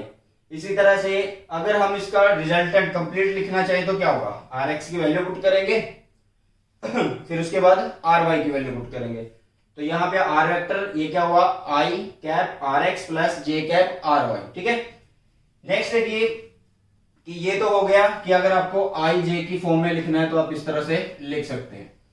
लेकिन कंपोनेंट अगर निकालें, कंपोनेंट कैसे निकलेंगे, हमने बोला rx ऐसे है ry ऐसे है, इसका कंपोनेंट कैसे निकलेगा भाई, कंपोनेंट, तो कंपोनेंट देखिए जब बेस के साथ, मतलब जब हमारा एंगल बेस के साथ हो तो हम हमेशा कोस निकालते हैं, ठीक है। क्या निकालते हैं, कोस। तो कोस क्या होता है, बेस अपॉन क्या होता है भाई, बेस अपॉन हाइपोटेन्यूज। तो हाइपोटेन्यूज कितनी है r, तो बेस की वैल्यू आ जाएगी r cos थीटा, और बेस कितना है rx है, कितना है rx, तो rx की वैल्यू आ गई। इसी तरह से हम सेम निकाल लेंगे ry, तो ry कितना आएगा r sin थीटा आएगा, ठीक है। अब अगर हम देखें कि आपको अभी पता लगा है कि r वेक्टर जो है वो क्या है I cap rx plus j cap ry, ठीक है, जैसा कि आपको दिख रहा है ये रहा। लेकिन इसका अगर मैग्नीट्यूड आपको निकालना तो सिंपली क्या करना भी, r लिखेंगे, क्योंकि जब r वेक्टर का मैग्नीट्यूड करते हैं तो उसको स्क्वायर करना पड़ता है, ठीक है। स्क्वायर जब करेंगे, ठीक है, हमने ये पढ़ लिया फॉर्मूले, तो स्क्वायर जब करेंगे तो क्या होगा भाई, अभी हमने पढ़ा था कि a square plus b square plus 2ab cos theta, वो cos थीटा कितना है यहाँ पे 90 है, कितना है 90 है, तो 90 दोनों एंगल के बीच में, दोनों वेक्टर्स के बीच में कितना है 90 है, ठीक है। तो वो cos क्या हो गया 0, तो बचता क्या सिर्फ r स्क्वायर प्लस मतलब rx square plus ry square. तो जब हम उनको करते हैं तो इनके साथ क्या है, इनके साथ है भाई i कैप और j कैप, तो i और i जब मल्टीप्लाई होता है तो 1 बन जाता है, ठीक है, और j और j जब मल्टीप्लाई होता है तो 1 बन जाता है। तो यहाँ पे बचता है आपके पास सिर्फ मैग्नीट्यूड rx का स्क्वायर प्लस ry का स्क्वायर, और जो यहाँ पे स्क्वायर है वो इसका अंडर रूट हो गया, ठीक है। तो ये हुआ भाई मैग्नीट्यूड निकालने का तरीका। कैसे है देखिए ध्यान से, आपको मैंने फॉर्मूला बताया था कि भाई r क्या होगा, वो होगा a square plus b square plus 2ab cos theta. Theta यहाँ पे कितना है, दोनों के बीच में एंगल कितना है 90 का, तो ये खत्म हो गया, ठीक है। और ये r कितना, a कितना है rx है, और ये कितना है ry है। इस तरह से याद रखिए, सिंपल आ जाएगा। फिर उसके बाद डायरेक्शन पूछ रहे हैं कि ये जो रिजल्टेंट आपने निकाला है उसकी डायरेक्शन कैसे निकालनी है। डायरेक्शन के लिए मैंने हर बार बोला है कि डायरेक्शन अगर आपसे पूछी हो तो आपने क्या करना है, टेंजेंट निकाल दीजिए, ठीक है। तो यहाँ पे क्या किया, टेंजेंट निकालेंगे। टेंजेंट कैसे निकलता है, देखिए फॉर्मूला पंडित बद्री प्रसाद हर हर बोले, तो P by B perpendicular by base, तो यहाँ पे परपेंडिकुलर कौन है भाई ry, बेस कौन है rx, तो ry बाय rx जो हो गया वो tan थीटा आ गया, ठीक है। ये था हमारा 2D के लिए, मतलब कि अगर आपके पास एक वेक्टर ऐसे हो और एक उसके 90 पे हो, ठीक है। अगर ये 90 पे नहीं हुए उसकी भी बात हम करेंगे, बट उससे पहले करते हैं 3D की बात। जैसे कि 3D में अगर हम देखें, आपके पास x y z दिया हुआ है, 3 एक्सिस दिए हुए हैं जो 3D को शो करेंगे, ठीक है। हमने यहाँ पे एक क्यूबॉइड टाइप सा बनाया हुआ है, ठीक है। इसको इसलिए बनाया है इससे हमें समझ आएगा कि जो रिजल्टेंट है वो x के साथ भी एंगल बनाता है, वो y के साथ भी एंगल बनाता है और वो z के साथ भी एंगल बनाता है। ठीक है, तो देखिए यहाँ पे ये क्यूबॉइड बनाया और ये x है, ये y है, ये z है। जो x है उसका ऑर्थोगोनल वेक्टर है rx, इसका वेक्टर है ry, इसका वेक्टर है rz। और जो रिजल्टेंट है भाई वो इस तरह से है, इस कॉर्नर पे है, देखिए इस कॉर्नर पे है, इस कॉर्नर पे नहीं है और बाकी कॉर्नर पे नहीं है। वो किस कॉर्नर पे? इस कॉर्नर पे। ठीक है, आप कहीं भी ले सकते हो, लेकिन इस तरह से आपने अज्यूम करना है कि वो सब एक्सिस के साथ कुछ ना कुछ एंगल बना रहा हो।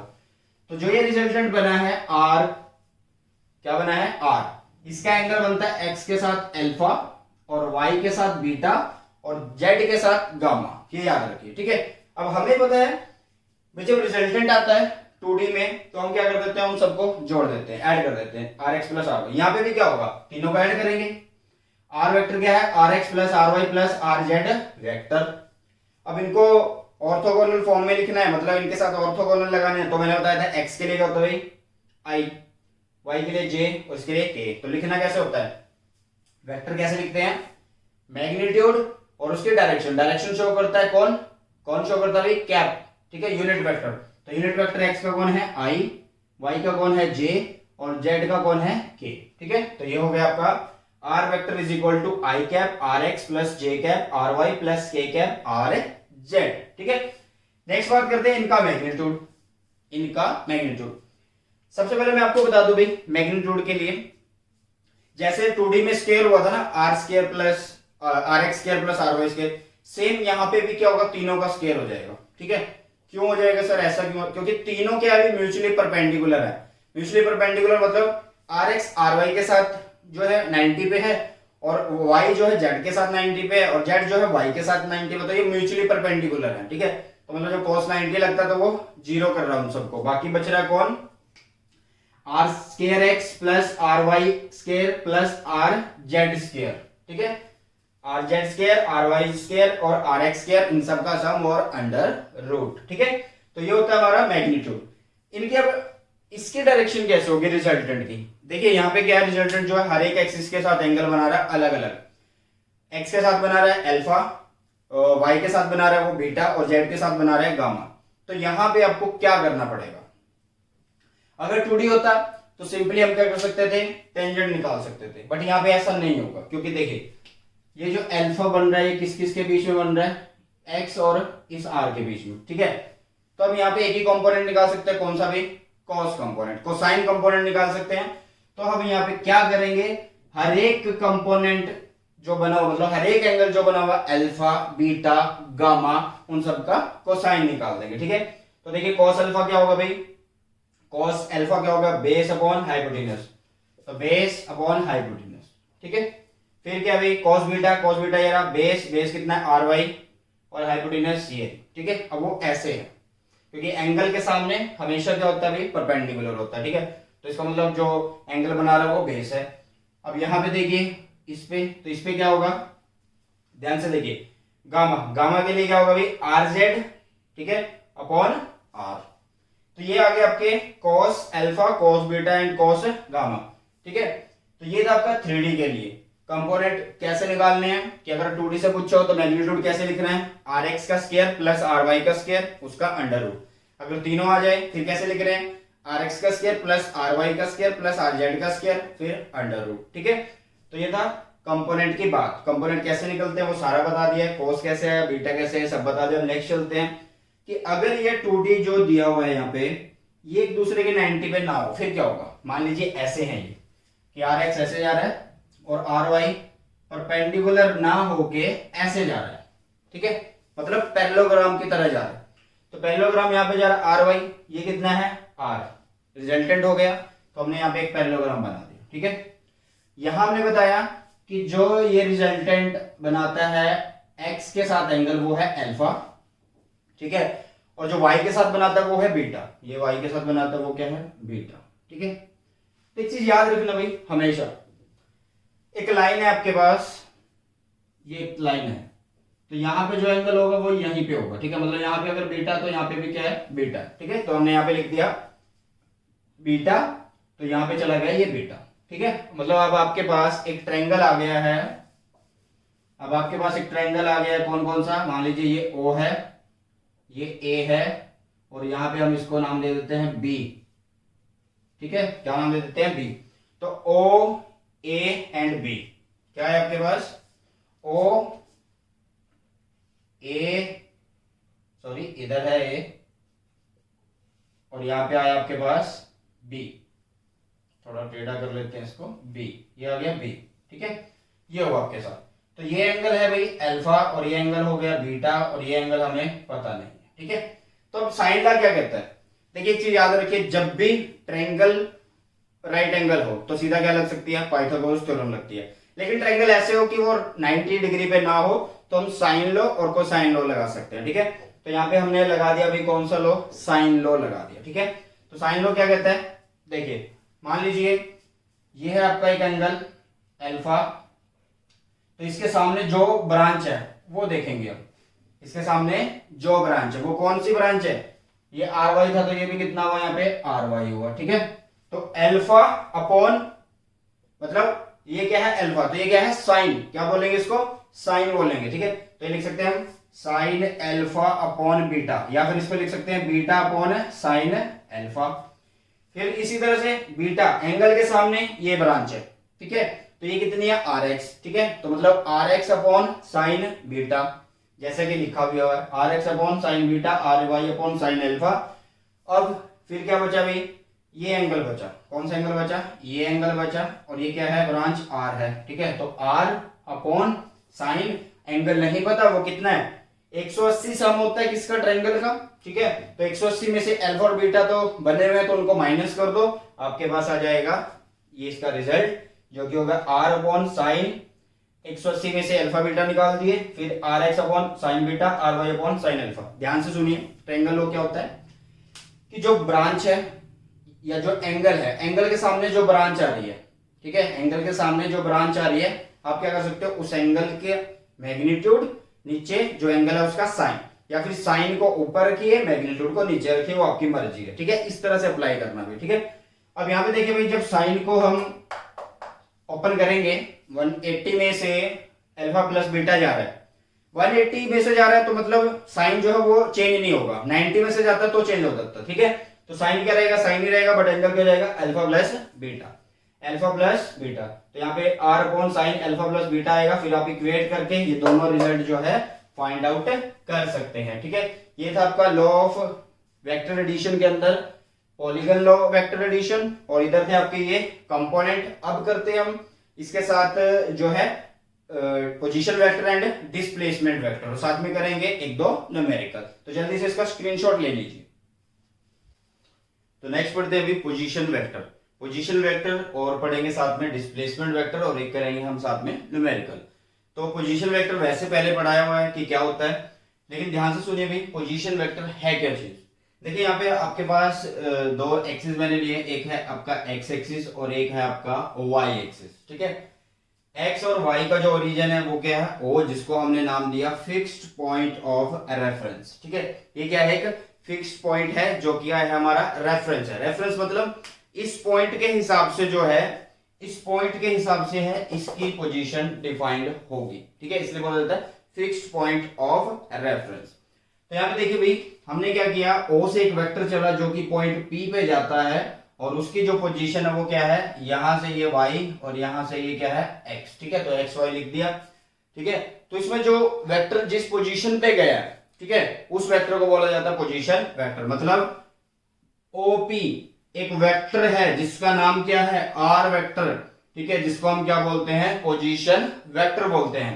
लिखने का तरीका कैसा है भाई, वैसे तो क्या लिखा जाएगा, देखिए R vector is equal to क्या है, X vector plus Y vector. ठीक है, बट हमारे पास ऐसा कुछ नहीं है यहाँ पे, तो इसको हम किस फॉर्म में लिखेंगे, ऑर्थोगोनल फॉर्म में लिख लेंगे।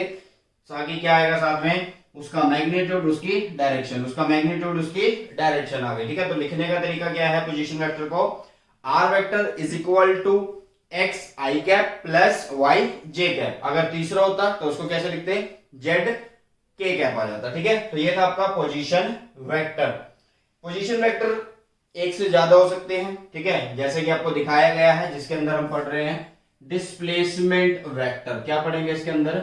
डिस्प्लेसमेंट वेक्टर पढ़ेंगे। और डिस्प्लेसमेंट वेक्टर पढ़ने के साथ साथ यहां पे देखिए आपके पास एक ओ ए से वेक्टर है जिसका नाम है आर ए वेक्टर, ठीक है। तो आर ए क्या है यहाँ पे? एक आर ए जो है वो क्या है? एक पोजीशन वेक्टर है। क्या है वो? पोजीशन वेक्टर है, ठीक है। इसी तरह से एक पॉइंट दूसरा है आर बी, वो क्या है? वो भी पोजीशन वेक्टर है।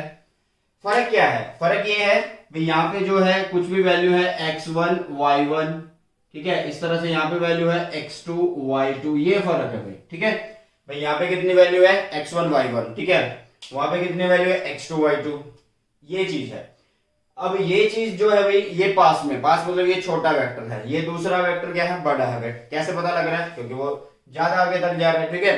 अब एक चीज देखिए कि हमें पोजीशन वेक्टर तो पता है कि रेफरेंस पॉइंट से जो एक पोजीशन हम लेते हैं, फिक्स पॉइंट से जो हम पोजीशन लेते हैं उसे बोलते हैं पोजीशन वेक्टर। यहां से ये पोजीशन एक पोजीशन वेक्टर, यहां से यहां पोजीशन एक पोजीशन वेक्टर, ठीक है। अब डिस्प्लेसमेंट क्या है? डिस्प्लेसमेंट है भाई हमारे दो पोजीशंस का डिफरेंस, मतलब चेंज इन पोजीशन। क्या है भाई डिस्प्लेसमेंट? डिस्प्लेसमेंट है आपका change in position. Change in position में, पोजीशन में चेंज कैसे आएगा? दोनों वेक्टर को माइनस कर देंगे, ठीक है। एक वेक्टर क्या है आपके पास? आर ए, जिसकी वैल्यू कितनी है? x1 i plus y1 j cap plus z1 k cap. ये तीनों के लिए लिखा है, तो इसलिए यहाँ पे z1 लिख दीजिए। मतलब मैंने तीनों के लिए समझा दूंगा आपको यहाँ पे, क्योंकि दो के लिए तो हमने बात कर ही ली है पोजीशन वेक्टर की। तो आर बी क्या है भाई? R B x2 y2 z2 position vector है दूसरा। तो एक पोजीशन वेक्टर ये है, एक पोजीशन वेक्टर हमारे पास ये है। तो डिस्प्लेसमेंट क्या होगा? दोनों वेक्टर का डिफरेंस। वो डिफरेंस कैसे निकलेगा? बड़े पोजीशन वेक्टर में से छोटा माइनस कर देंगे, ठीक है। तो यहाँ पे हमने क्या किया? ए बी, क्योंकि चेंज तो यही आया ना पोजीशन के अंदर, तो ये कैसे आएगा? ओ बी में से अगर ए बी निकाल दूं, ओ बी में से अगर ओ ए निकाल दूं, तो क्या आ जाएगा भाई हमारे पास? ए बी आ जाएगा, जो हमारा क्या है? डिस्प्लेसमेंट वेक्टर है। तो डिस्प्लेसमेंट वेक्टर को हमने नाम दिया आर वेक्टर। तो ओ बी कितना है? R B minus R A. जब सबकी वैल्यू पुट करोगे तो आपके पास क्या मिलेगा कि x2 में से आप x1 माइनस कर रहे हो, ठीक है, उसके साथ i कैप, प्लस y2 में से आप y1 माइनस कर रहे हो, उसके साथ j कैप, प्लस z2 में से z1 माइनस कर रहे हो, उसके साथ k कैप, ठीक है। तो मैंने पहले भी बताया था कि i कैप जो होता है वो x एक्सिस के लिए, ठीक है, और j कैप होता है वो y के लिए, और z के लिए जो होता है वो k कैप होता है। एक और चीज, हमेशा इनकी जो डायरेक्शन होती है भाई, आप क्लॉकवाइज डायरेक्शन में चलिए, इस तरह से, इस तरह से। अगर ये अपोजिट दी होगी तो क्या होगा? वो माइनस कंसीडर करेंगे, वो आएगा प्रोडक्ट के अंदर, मल्टीप्लीकेशन में हम करेंगे तो वहां पे देखते हैं उसको, स्केलर प्रोडक्ट आएगा, ठीक है, क्रॉस प्रोडक्ट आएगा, ये सब करते हैं अभी। तो ये था हमारा डिस्प्लेसमेंट वेक्टर, ये था हमारा पोजीशन। तो क्या सीखा हमने कि रेफरेंस पॉइंट से एक फिक्स जो पॉइंट हम जा रहे हैं, जिस पॉइंट पे हम जा रहे हैं वो हमारा पोजीशन वेक्टर है, वहां से लेके, ठीक है, रेफरेंस से लेके। इस तरह से ये दो हो सकते हैं, ठीक है, एक इधर हुआ एक इधर हुआ, जैसा कि डायग्राम में दिखाया हुआ। अब इन दो पोजीशन के बीच में जो डिफरेंस होता है उसे बोलते हैं डिस्प्लेसमेंट वेक्टर, ठीक है। अब एक न्यूमेरिकल लिखा हुआ है, find the magnitude and direction of A vector. आपके पास एक वेक्टर दिया हुआ है जिसकी वैल्यू है 6i माइनस 8j, दो दिए हुए हैं, ठीक है, मतलब x और y, क्योंकि i किसके लिए होता है? x एक्सिस के लिए, और j किसके लिए होता है? y एक्सिस के लिए, ठीक है। तो मैग्नीट्यूड कैसे निकालते हैं? मैंने अभी बताया था मैग्नीट्यूड कैसे निकालते हैं। जो आपके पास दी हुई है वैल्यू, उसका क्या, देखिए हमने एक फॉर्म की थी rxi plus ry j cap, हमने ये की थी, ठीक है। फिर हमने जब मैग्नीट्यूड निकाला था तो rx का स्क्वायर किया था, इनको नहीं लिखा था, ठीक है। तो मतलब हम क्या करेंगे? मैग्नीट्यूड्स के स्क्वायर कर देंगे। तो मैग्नीट्यूड यहाँ पे कितना आएगा भाई? 6 square plus minus of 8 square. तो r की वैल्यू कितनी आएगी? 6 36 प्लस 64। तो ये हो गया आपके पास कितना भाई? 100, और 100 को जब ओपन करोगे तो आ जाएगा, ये सोल्व करोगे 10। कितना है अभी? 10। तो मैग्नीट्यूड आ गया है 10। अब इसकी डायरेक्शन पूछ रहा है, तो डायरेक्शन कैसे ड्रॉ करनी है? देखिए बहुत इजी है डायरेक्शन ड्रॉ करना। अभी ये किस तरह से ड्रॉ होगी देखिए। अब इन्होंने दो एक्सिस दिए, कैसे पता लग रहा है? क्यों आई और जे दिए हैं तो दो एक्सिस की बात कर रहा है, ठीक है। अब ये रहा हमारे पास एक्स एक्सिस, ये रहा वाई एक्सिस, ये माइनस ऑफ एक्स है और ये माइनस ऑफ वाई है। अब इन्होंने क्या किया है, एक वेक्टर दिया एक्स एक्सिस पे जिसका मैग्नीट्यूड है 6, तो ये 6 है क्योंकि एक्स एक्सिस पे है तो आई लगा सकते हैं हम। यहाँ पे क्या है, आई कैप है, यहाँ पे क्या है, जे कैप, बट हमें जे कैप कैसा है, माइनस में दिया हुआ है। कैसा दिया हुआ है, माइनस में, तो मतलब वो नीचे है, माइनस जे कैप। तो ये है दूसरा वेक्टर जिसका मैग्नीट्यूड है, ये दूसरा वेक्टर जिसका मैग्नीट्यूड है 6। तो भाई अभी हमने किया था कि भाई अगर दो वेक्टर इस तरह से हो तो उनका जो रिजल्टेंट होगा वो क्या होगा, उनके बीच से निकल जाएगा। तो ये रहा रिजल्टेंट, ठीक है। और रिजल्टेंट क्या करेगा, इस एक्सिस के साथ क्या बना रहा है भाई, एंगल बना रहा है। ये एंगल हमें फाइंड आउट कर देना है, ठीक है। ये एंगल कैसे फाइंड आउट करेंगे, ये एंगल कैसे फाइंड आउट करेंगे, टेंजेंट निकालेंगे हर बार। क्या निकालेंगे भाई, टेंजेंट। टेंजेंट अल्फा कितना होगा, टेंजेंट अल्फा क्या होता है भाई, देखिए अगर टेंजेंट निकालना है तो क्या निकलेंगे, पंडित बद्री प्रसाद हर हर बोले तो परपेंडिकुलर बाय बेस। परपेंडिकुलर कौन है भाई, ये एंगल बन रहा है, एंगल के सामने परपेंडिकुलर होगा तो ये बेस है, ये क्या है, बेस है, ठीक है। तो बेस कितना है, वो नीचे जाएगा, और परपेंडिकुलर कितना है, ये मतलब ये 8। तो 8 बाय कितना आएगा भाई आपके पास, साथ में ये 6, तो इसको कट करेंगे आ जाएगा 4/3। तो अल्फा tan इनवर्स 4/3 जब आप सॉल्व करोगे तो आपके पास आएगा 53 डिग्री। कितना आएगा, 53 डिग्री। तो ये थे पोजीशन वेक्टर, डिस्प्लेसमेंट वेक्टर, और एक एग्जांपल जो हमने किया। अब करते हैं मल्टीप्लिकेशन ऑफ वेक्टर, जिसमें हम पढ़ेंगे आपका क्रॉस प्रोडक्ट और डॉट प्रोडक्ट, ठीक है। तो जल्दी से स्क्रीनशॉट ले लीजिए, आगे करते हैं। स्टार्ट करते हैं भाई product of two vectors. Most important रहेगा आपका प्रोडक्ट, तो दोनों को अच्छे से ढंग से समझना है, और अच्छे ढंग से भी मैंने बहुत अच्छे से समझाया भी है, ठीक है।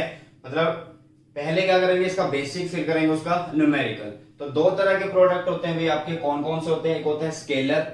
स्केलर मतलब दो वेक्टर जब प्रोडक्ट होगा उनका तो वो स्केलर देंगे, ठीक है। तो इसका नाम है स्केलर, या फिर दूसरा नाम है डॉट प्रोडक्ट। जो दूसरी मल्टीप्लीकेशन है, प्रोडक्ट है, वो है आपका ए वेक्टर, या फिर क्रॉस प्रोडक्ट बोलते हैं। क्या बोलते हैं, या तो वेक्टर प्रोडक्ट बोलते हैं या फिर क्रॉस प्रोडक्ट बोलते हैं। तो यहाँ पे हम सबसे पहले स्टार्ट कर रहे हैं अपना स्केलर प्रोडक्ट, जिसको बोलेंगे हम डॉट प्रोडक्ट। तो इसमें देखिए यहाँ पे क्या बोला है कि अगर यहाँ पे आपके पास दो वेक्टर हैं ए एंड बी, उनके बीच में एक एंगल है थीटा। एक वेक्टर है ए और दूसरा वेक्टर है बी, उनके बीच में एक एंगल है थीटा। वो थीटा कुछ भी हो सकता है, 0 भी हो सकता है, 90 भी हो सकता है, वो बाद में डिपेंड करेगा। इसलिए हम थीटा के लिए केस कर रहे हैं, ठीक है। वेरिएबल कर रहे हैं कि एंगल कुछ भी हो सकता है। तो सबसे पहले इसने देखिए क्या बोला है कि अगर आपके पास दो वेक्टर हो तो क्या होगा ये, it is defined as the product of the magnitude of two vectors A B, ठीक है, with cosine of angle between them.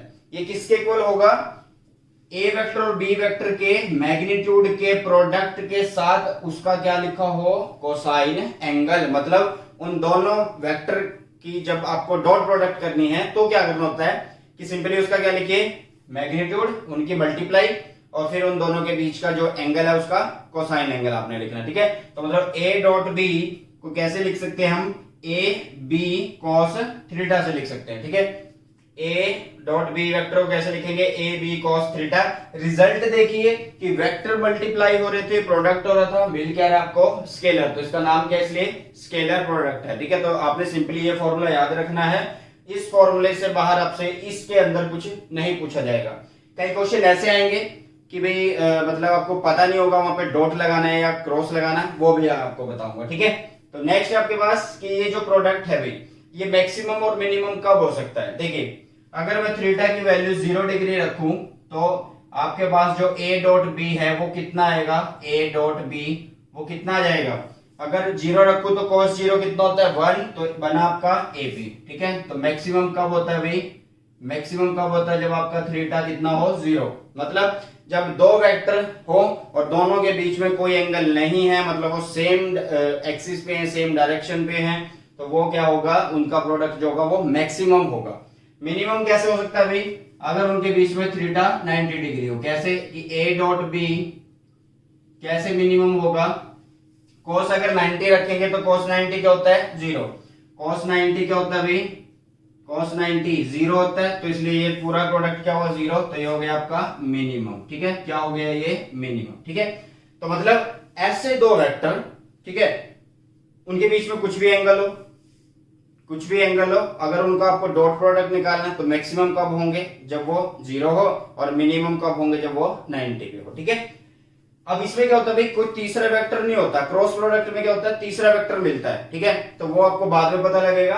अब चलते हैं आगे भाई, कुछ खास बातें हैं वो पढ़ लेते हैं जो डॉट प्रोडक्ट को करने से पहले आपको पता होनी चाहिए। ठीक है, जैसे कि when scalar product of two vectors become, sorry अभी एक बात मैंने आपको बतानी है कि अगर आपके पास दो वेक्टर हैं और दोनों सेम है, मतलब एक वेक्टर का अपने ही वेक्टर के साथ अगर आपको डॉट निकालना है, अगर आपको एक ही वेक्टर दिया हुआ है और उसका क्या कर रहे हो आप, डॉट निकाल रहे हो उसी के साथ ए डॉट ए, तो क्या होगा ए कॉस थीटा, और ए का ए के साथ निकल रहा है तो उनके बीच में एंगल क्या हुआ 0, तो मतलब ए स्क्वायर हो गया। ठीक है, तो ये हुआ भाई, अगर आपका दो वेक्टर हो, मतलब एक वेक्टर है उसका खुद के साथ ही डॉट निकल रहा है तो वो ए स्क्वायर हो जाता है। लेकिन अगर दो वेक्टर आपके पास हो ए और बी और उनके बीच का जो प्रोडक्ट है वो वैनिश हो जाता है, मतलब ए डॉट बी, जब हमने यहाँ पे 90 लिखा था ये कितना हो गया 0, तो जब वो वैनिश 0 बोलते हैं उसको, ठीक है, खत्म हो जाता है, 0 हो जाता है,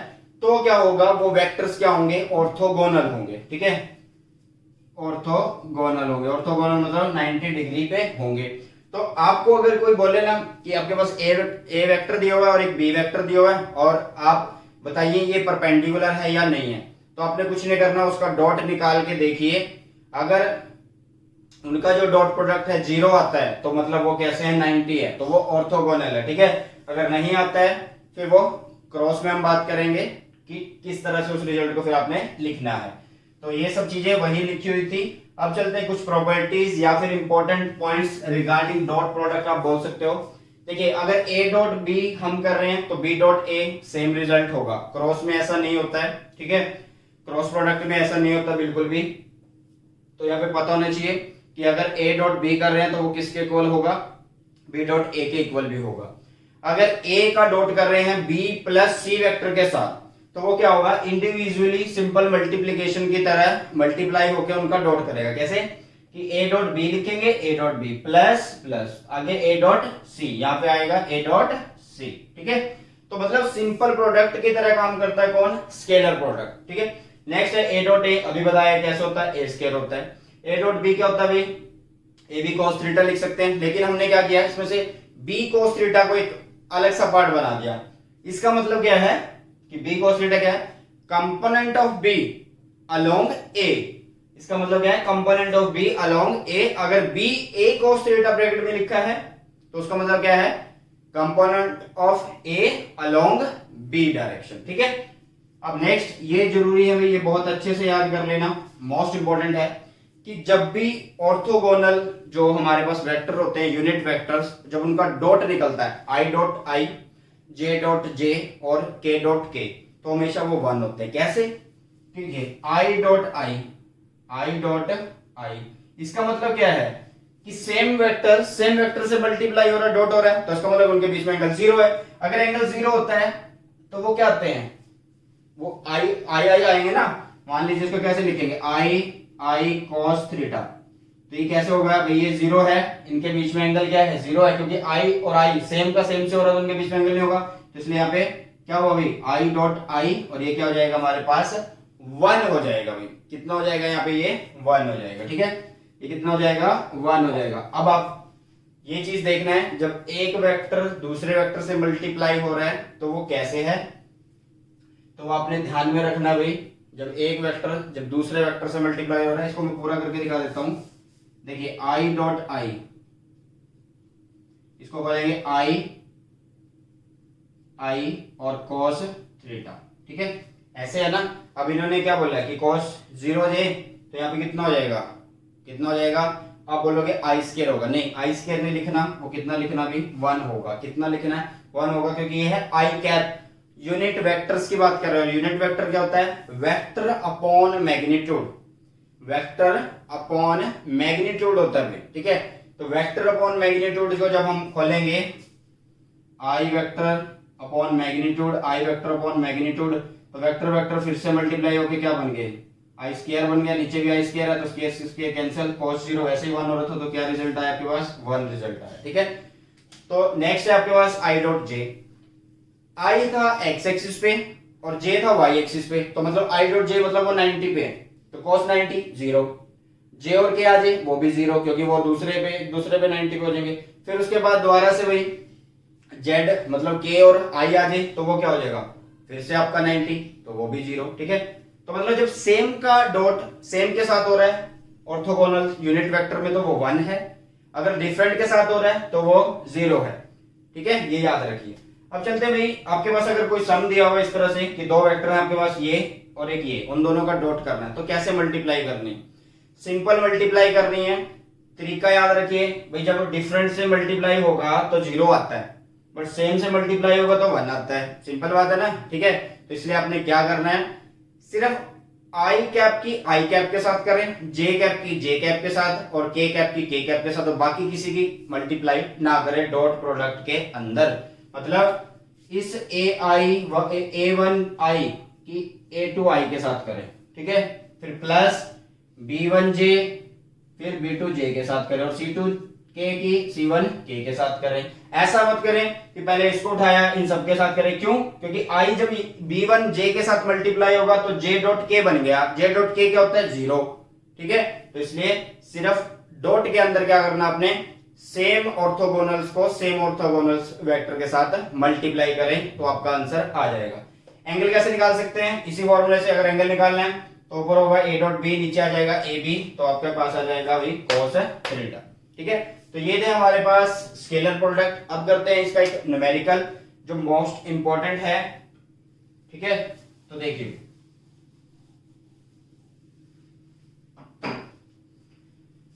अब आपके पास है भाई एक वेक्टर है ए, एक वेक्टर है ए जिसकी वैल्यू है 2i प्लस जे माइनस के कैप, और एक वेक्टर है बी जिसकी वैल्यू है i माइनस के कैप।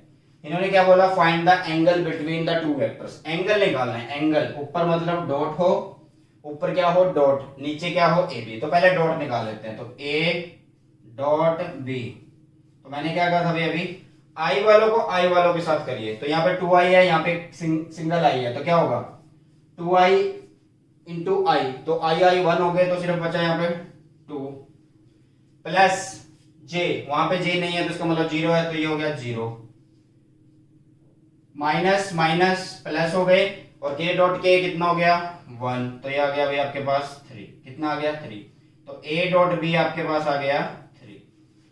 आई को आई के साथ, जे को जे के साथ, के को के साथ करेंगे। ठीक है, अब इसके बाद नेक्स्ट अभी हमने क्या करना है, मैग्नीट्यूड निकालना। तो मैग्नीट्यूड कैसे निकाल सकते हैं भाई, ए का मैग्नीट्यूड अगर आप करोगे तो कैसे होगा, जो आई के साथ है वो क्या है 2 का स्क्वायर, प्लस जे के साथ क्या 1 का स्क्वायर, प्लस के साथ क्या -1 का स्क्वायर, तो ये बन गया आपके पास 2 2 4 प्लस 1 प्लस 1 6 अंडर रूट 6 हो गया। कितना हो गया ये अंडर रूट 6। इसी तरह से बी का निकालेंगे, तो बी का मैग्नीट्यूड कैसे निकालेंगे भाई, आई के साथ है 1 प्लस के साथ क्या -1 का स्क्वायर, तो कितना होगा 2। कितना होगा 2, तो बी आ गया आपके पास अंडर रूट 2। ठीक है, तो अब कुछ भी नहीं है भाई, अब तो एंगल पुट करना है इसमें। देखिए cos theta is equal to dot a dot b कितना है, ए डॉट बी 3 है भाई। ठीक है, नीचे मैग्नीट्यूड एक आया अंडर रूट 6, एक आया अंडर रूट 2, तो ये बनेगा अंडर रूट 12। ठीक है, कितना बनेगा अंडर रूट 12।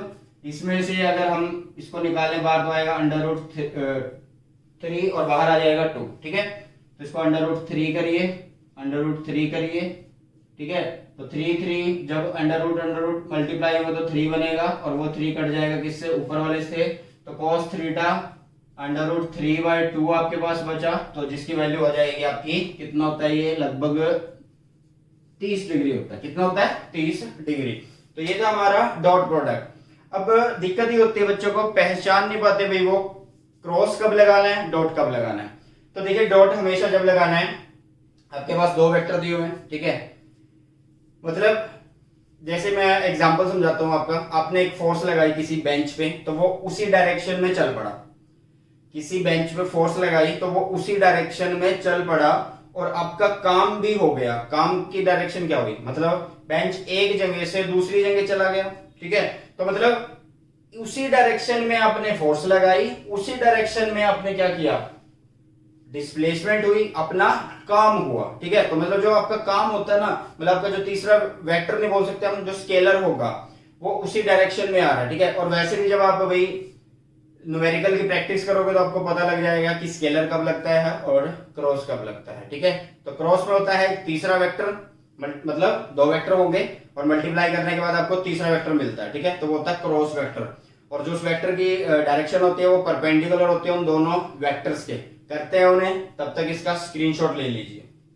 नेक्स्ट पढ़ते हैं अभी वेक्टर प्रोडक्ट, या फिर दूसरा नाम है इसका क्रॉस प्रोडक्ट। मतलब पहले वाली जो प्रोडक्ट थी डॉट प्रोडक्ट, उसके अंदर क्या होता था, आपको जो मल्टीप्लाई करते थे आप प्रोडक्ट करते थे तो आपको स्केलर ही मिलता था, तो इसलिए उसको स्केलर या डॉट प्रोडक्ट बोला जाता था। बट इसमें क्या होगा, वेक्टर मिलेगा, उसका आप मैग्नीट्यूड निकाल सकते हो। ठीक है, तो देखिए यहाँ पे क्या है ये, इसमें क्या होता है, जैसे आपके पास दो वेक्टर्स हैं, एक ए एंड बी, दोनों एक ही प्लेन में है। प्लेन मतलब जैसे कॉपी है, कॉपी का पेज है, उस पे एक वेक्टर इस तरह से है, दूसरा वेक्टर इस तरह से है, जैसे ये शो हो रहा है, एक वेक्टर ये दूसरा बी वेक्टर। ठीक है, इनकी डायरेक्शन क्या है, ए से बी, ऐसे है, ये ए से बी जा रहे हैं। ठीक है, ए से बी जा रहे हैं।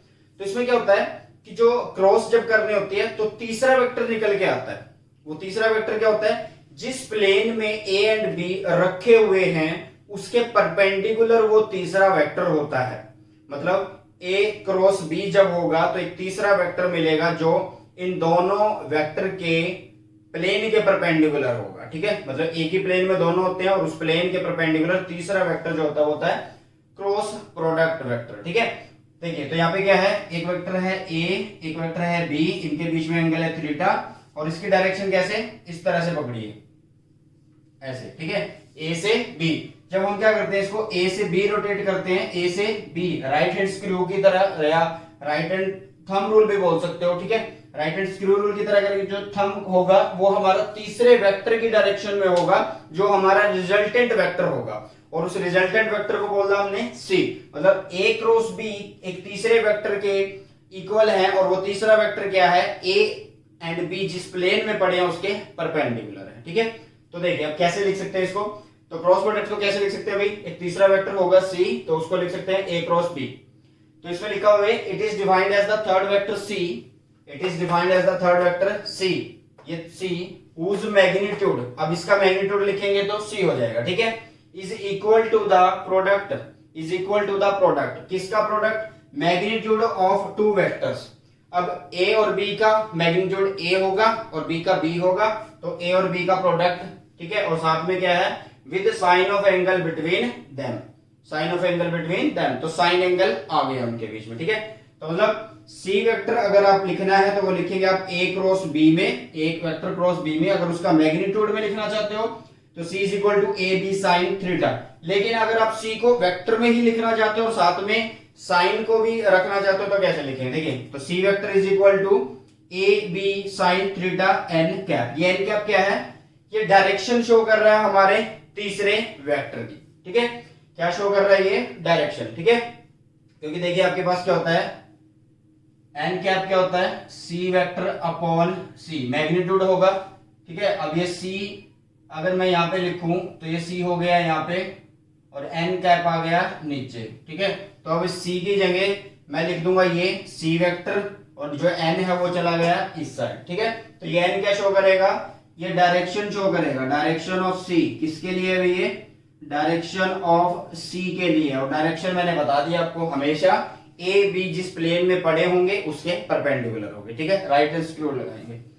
अब इसकी भी कुछ प्रॉपर्टीज है, जैसे उसमें था कि ए डॉट बी अगर करेंगे तो वो इक्वल होगा बी डॉट ए के, बट इसमें ऐसा नहीं है। ए क्रॉस बी अगर करते हैं तो वो minus of b cross a होगा। ठीक है, क्या होगा, माइनस ऑफ बी क्रॉस ए।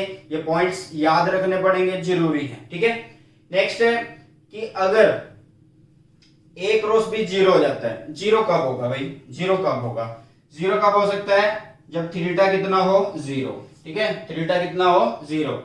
तो ये थीटा जब जीरो होगा तो ए क्रॉस बी होगा जीरो, क्योंकि साइन जीरो होता है जीरो।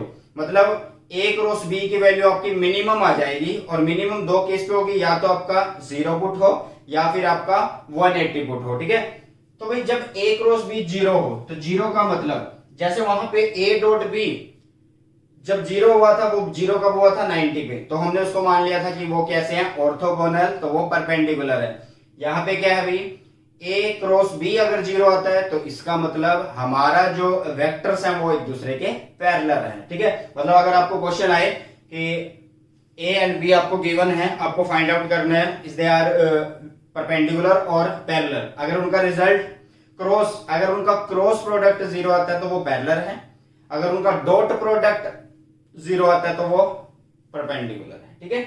नेक्स्ट भाई, इसमें क्या होता है, सेम वेक्टर का अगर सेम के साथ क्रॉस करेंगे तो वो जीरो होगा। क्यों? क्योंकि सेम के साथ सेम का अगर करेंगे, सेम वेक्टर का सेम वेक्टर के साथ अगर क्रॉस कर रहे हैं तो उनके बीच में एंगल क्या है, जीरो, और साइन जीरो कितना होता है, जीरो, तो इसलिए ए क्रॉस ए जीरो हो गया।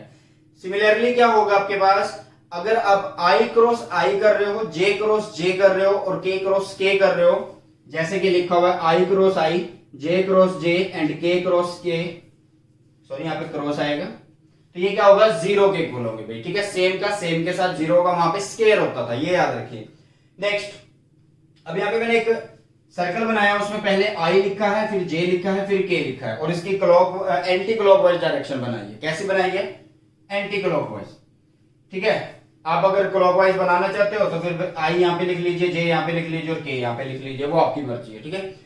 इसको लिखा क्यों है, इसमें ऐसे लिखा है कि जब हम आई और जे की क्रॉस करेंगे, आई क्रॉस जे, सेम डायरेक्शन में चलिए, आई से जे, तो तीसरा कौन बचेगा, के, कौन बचेगा भाई, के कैप। अगर मैं जे और के की करूं, जे और के की अगर क्रॉस करूं तो मेरे को तीसरा यूनिट वेक्टर मिलता है, वो क्या है, आई कैप, ठीक है। इसी तरह से मैं आई और जे की करूं, वो तो हो गया भाई, के और आई की करूं, के और आई की करूं क्रॉस तो वो होगा जे कैप। तो मतलब अगर डिफरेंट का क्रॉस हो रहा है तो वो जो तीसरा बचा होगा उसके बराबर होगा, लेकिन क्या हर बार ऐसा होगा, हर बार होगा, लेकिन आपको डायरेक्शन देखनी है। अगर आपको बोला भाई जे क्रॉस आई लिखो, क्या लिखो, जे क्रॉस आई, तो जे क्रॉस आई क्या हुआ, के, ये तो आपको पता ही है के, बट ये हुआ माइनस का, क्योंकि जे से आई नहीं आते, जे से के जाते हैं, या फिर आई से जे जाते हैं, ठीक है। इसी तरह से अगर आपको बोला हो के से जे लिखिए, के से जे, तो के से जे होगा माइनस ऑफ आई, ठीक है। इसी तरह से अगर आपको बोल दिया कि आपको जाना है आई से के पे जाना है, आई से के पे जाना है, तो वो माइनस ऑफ जे। तो कहने का मतलब आपने समझना है कि जब भी डायरेक्शन इस तरह से हो, आई जे के, आई से जे पे जा रहे हो, जे से के पे जा रहे हो, के से आई पे जा रहे हो, तो प्लस लिखना है, ठीक है, तीसरा वेक्टर, तीसरा यूनिट वेक्टर। लेकिन अगर रिवर्स में चल रहे हैं तो आपको माइनस लगा देंगे, ठीक है। तो नेक्स्ट भाई, अगर ये इस तरह से कंडीशन हो कि ए cross B vector plus C vector हो, फिर कैसे करेंगे, तो वो सिंपल ही होगा, जैसे डॉट में होता था, ए क्रॉस बी लिखेंगे प्लस ए वेक्टर क्रॉस सी लिख देंगे, ठीक है। नेक्स्ट भाई, अगर आपके पास दो वेक्टर हैं जिनको हम रेक्टेंगुलर फॉर्म में रिप्रेजेंट कर सकते हैं, मान लीजिए आपके पास एक वेक्टर है ए, एक वेक्टर है बी, ए को लिखा है, देखिए आई जे के सबके साथ आएंगे, वो क्यों आएंगे मैंने सब बता दिया है आपको, एक बार दोबारा बता देता हूं कि जैसे मान लीजिए आपको एक वेक्टर लिखना है ए, ठीक है, और इसमें लिखना है ये ए एक्स प्लस ए वाई प्लस ए जेड, और ये क्या है वेक्टर्स, ठीक है। बट इन वेक्टर को किस फॉर्म में लिख दिया हमने, इनकी वैल्यू मैग्नीट्यूड और यूनिट में, तो वो वैल्यू आ जाती है यहाँ पे, वो मैंने सारा समझाया है, रिवर्स करके आप देख सकते हैं लेक्चर को। तो ए और बी लिख दिए, ए में सारे 1 1 के कंपोनेंट है, A1 B1 C1, और बी में जो है A2 B2 C2 है। अब इनकी मल्टीप्लाई करनी है, मल्टीप्लाई मतलब क्रॉस करना है, जैसे कि A क्रॉस B।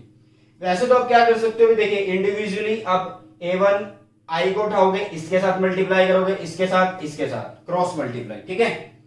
अब आपको एक चीज पता है भाई, जब I जो होते हैं, I क्रॉस I वो 0 होते हैं, I क्रॉस J जो होते हैं वो तीसरे के बराबर होते हैं, ठीक है। तो इस तरह से हमने एक शॉर्टकट बनाया जो बुक्स में दिया हुआ है, तो उसको मैं बता देता हूँ। लिखना है क्या भाई, आपको सबसे पहले क्या करना है, डिटरमिनेंट बनाना है, इनके साथ जो यूनिट वेक्टर हैं I J के, सबसे पहले उनको लिखना है, ठीक है।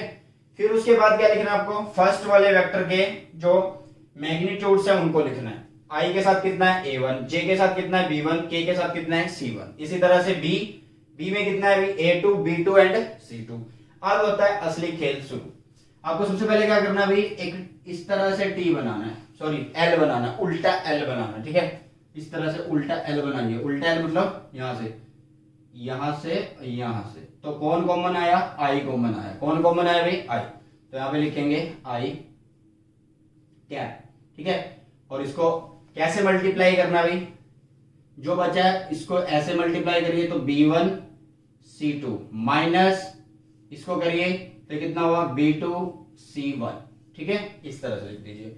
फिर अब आप t बनाइए, t कैसे बनाएंगे, हाँ जी, अब t कैसे बनाएंगे देखिए, अब ऐसे बनाइए, इसको रब करिए, इसको t बनाइए, ऐसे काटा इसको अब ऐसे काटा, तो कौन कॉमन काटा, j।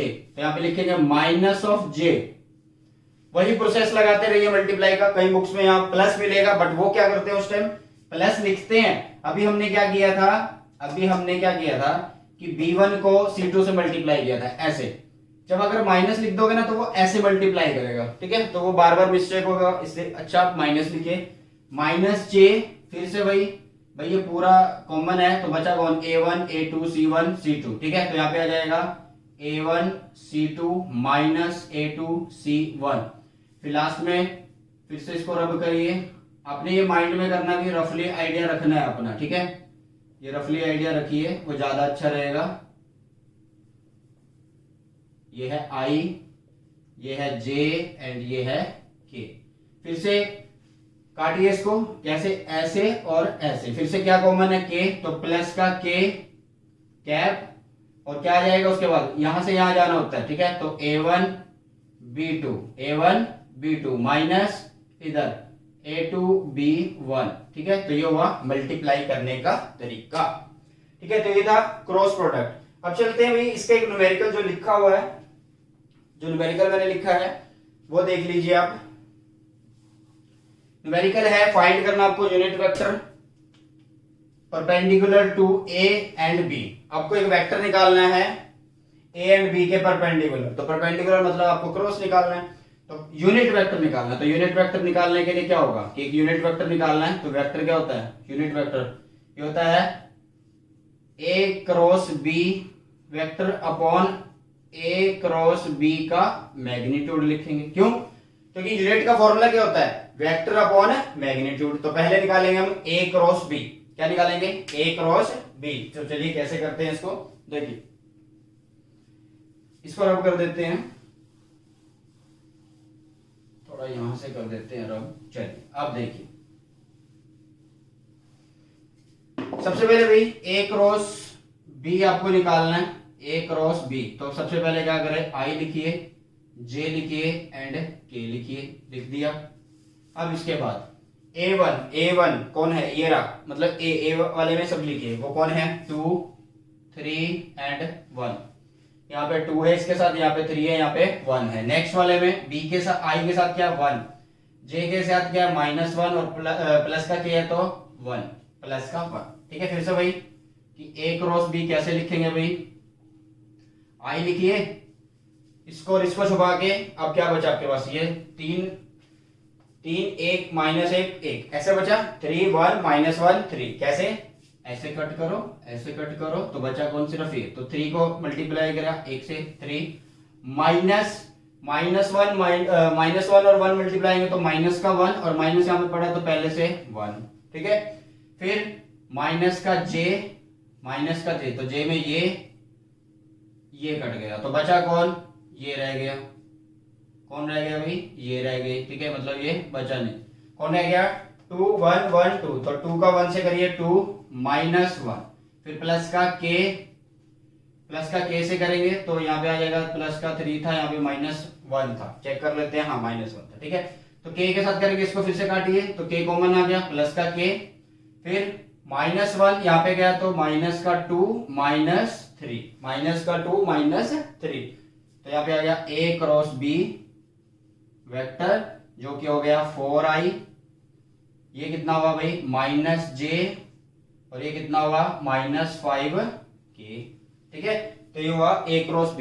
अब इसका मैग्नीट्यूड अगर निकालें a क्रॉस b का, तो मैग्नीट्यूड तो मैंने बताया भी, सिंपली क्या करना होता है, सबका स्क्वायर कर दीजिए जो जो वहां पे वेरिएबल्स पड़े हैं, जैसे कि 4 का स्क्वायर -1 का स्क्वायर प्लस -1 का स्क्वायर प्लस -5 का स्क्वायर, तो ये होगा आपके पास 16 + 1 + 25 तो ये कितना हो गया अभी आपके पास 25 और 16 हो गया 41 और 142, ठीक है। तो यूनिट वेक्टर आपके पास आ गया n cap is equal to 4i minus j minus 5k upon √42। तो ये था भी हमारा vector product, cross product and बहुत सारे जो है हमने वेक्टर्स यहाँ पे कर लिए हैं। पूरा वेक्टर जो है एक ही शॉट के अंदर हमने फिनिश कर दिया और 100% मैं कह सकता हूँ भाई कि इस वन शॉट को देखने के बाद जो आपका वेक्टर होगा उसमें कोई भी डाउट नहीं होगा और उसके बाद अपने सारे क्वेश्चन जो है अपनी बुक से लगा सकते हैं। तो कैसा लगा हमारा वन शॉट क्लास 11th के लिए, और जो भी बच्चे नीट जेईई के लिए तैयार कर रहे हैं वो जल्दी बताएं कमेंट सेक्शन में। और भी रिक्वेस्ट है आपसे कि भाई हम आपके लिए एफर्ट्स डाल रहे हैं तो आप भी डालिए, सिर्फ कुछ नहीं करना, आपने वीडियो को लाइक करना होता है और चैनल को अपने फ्रेंड के साथ शेयर करना होता है। अगर आप चैनल पे नए आते हैं तो चैनल को सब्सक्राइब करना होता है। और बार बार मैं बोलता हूँ भाई कि टेलीग्राम का ग्रुप है हमारे चैनल का, तो टेलीग्राम के ग्रुप को जरूर ज्वाइन करें, क्योंकि उसमें जो होता है जो लेक्चर बनता है आपके वन शॉट होते हैं उनके नोट्स जरूर मिलते हैं, चाहे वो थोड़े टाइम के बाद मिले लेकिन पीडीएफ नोट्स जरूर मिलेंगे, फ्री ऑफ कॉस्ट मिलेंगे। अभी रिसेंटली मैंने जो है यूनिट एंड डायमेंशन के जो है अपलोड किए हैं उसके अंदर, तो उसका लिंक जो आपको या तो कमेंट में मिल जाता है पिन किया हुआ या फिर डिस्क्रिप्शन बॉक्स में मिल जाता है। तो कैसा लगा वन शॉट जल्दी से बताइए कमेंट सेक्शन में और अपने फ्रेंड्स के साथ शेयर करिए। तो मिलते हैं हमारे नए वीडियो के साथ, नए वीडियो और नए चैप्टर के साथ। और हमारी सीरीज कौन सी चल रही है? One shot series. Thank you students.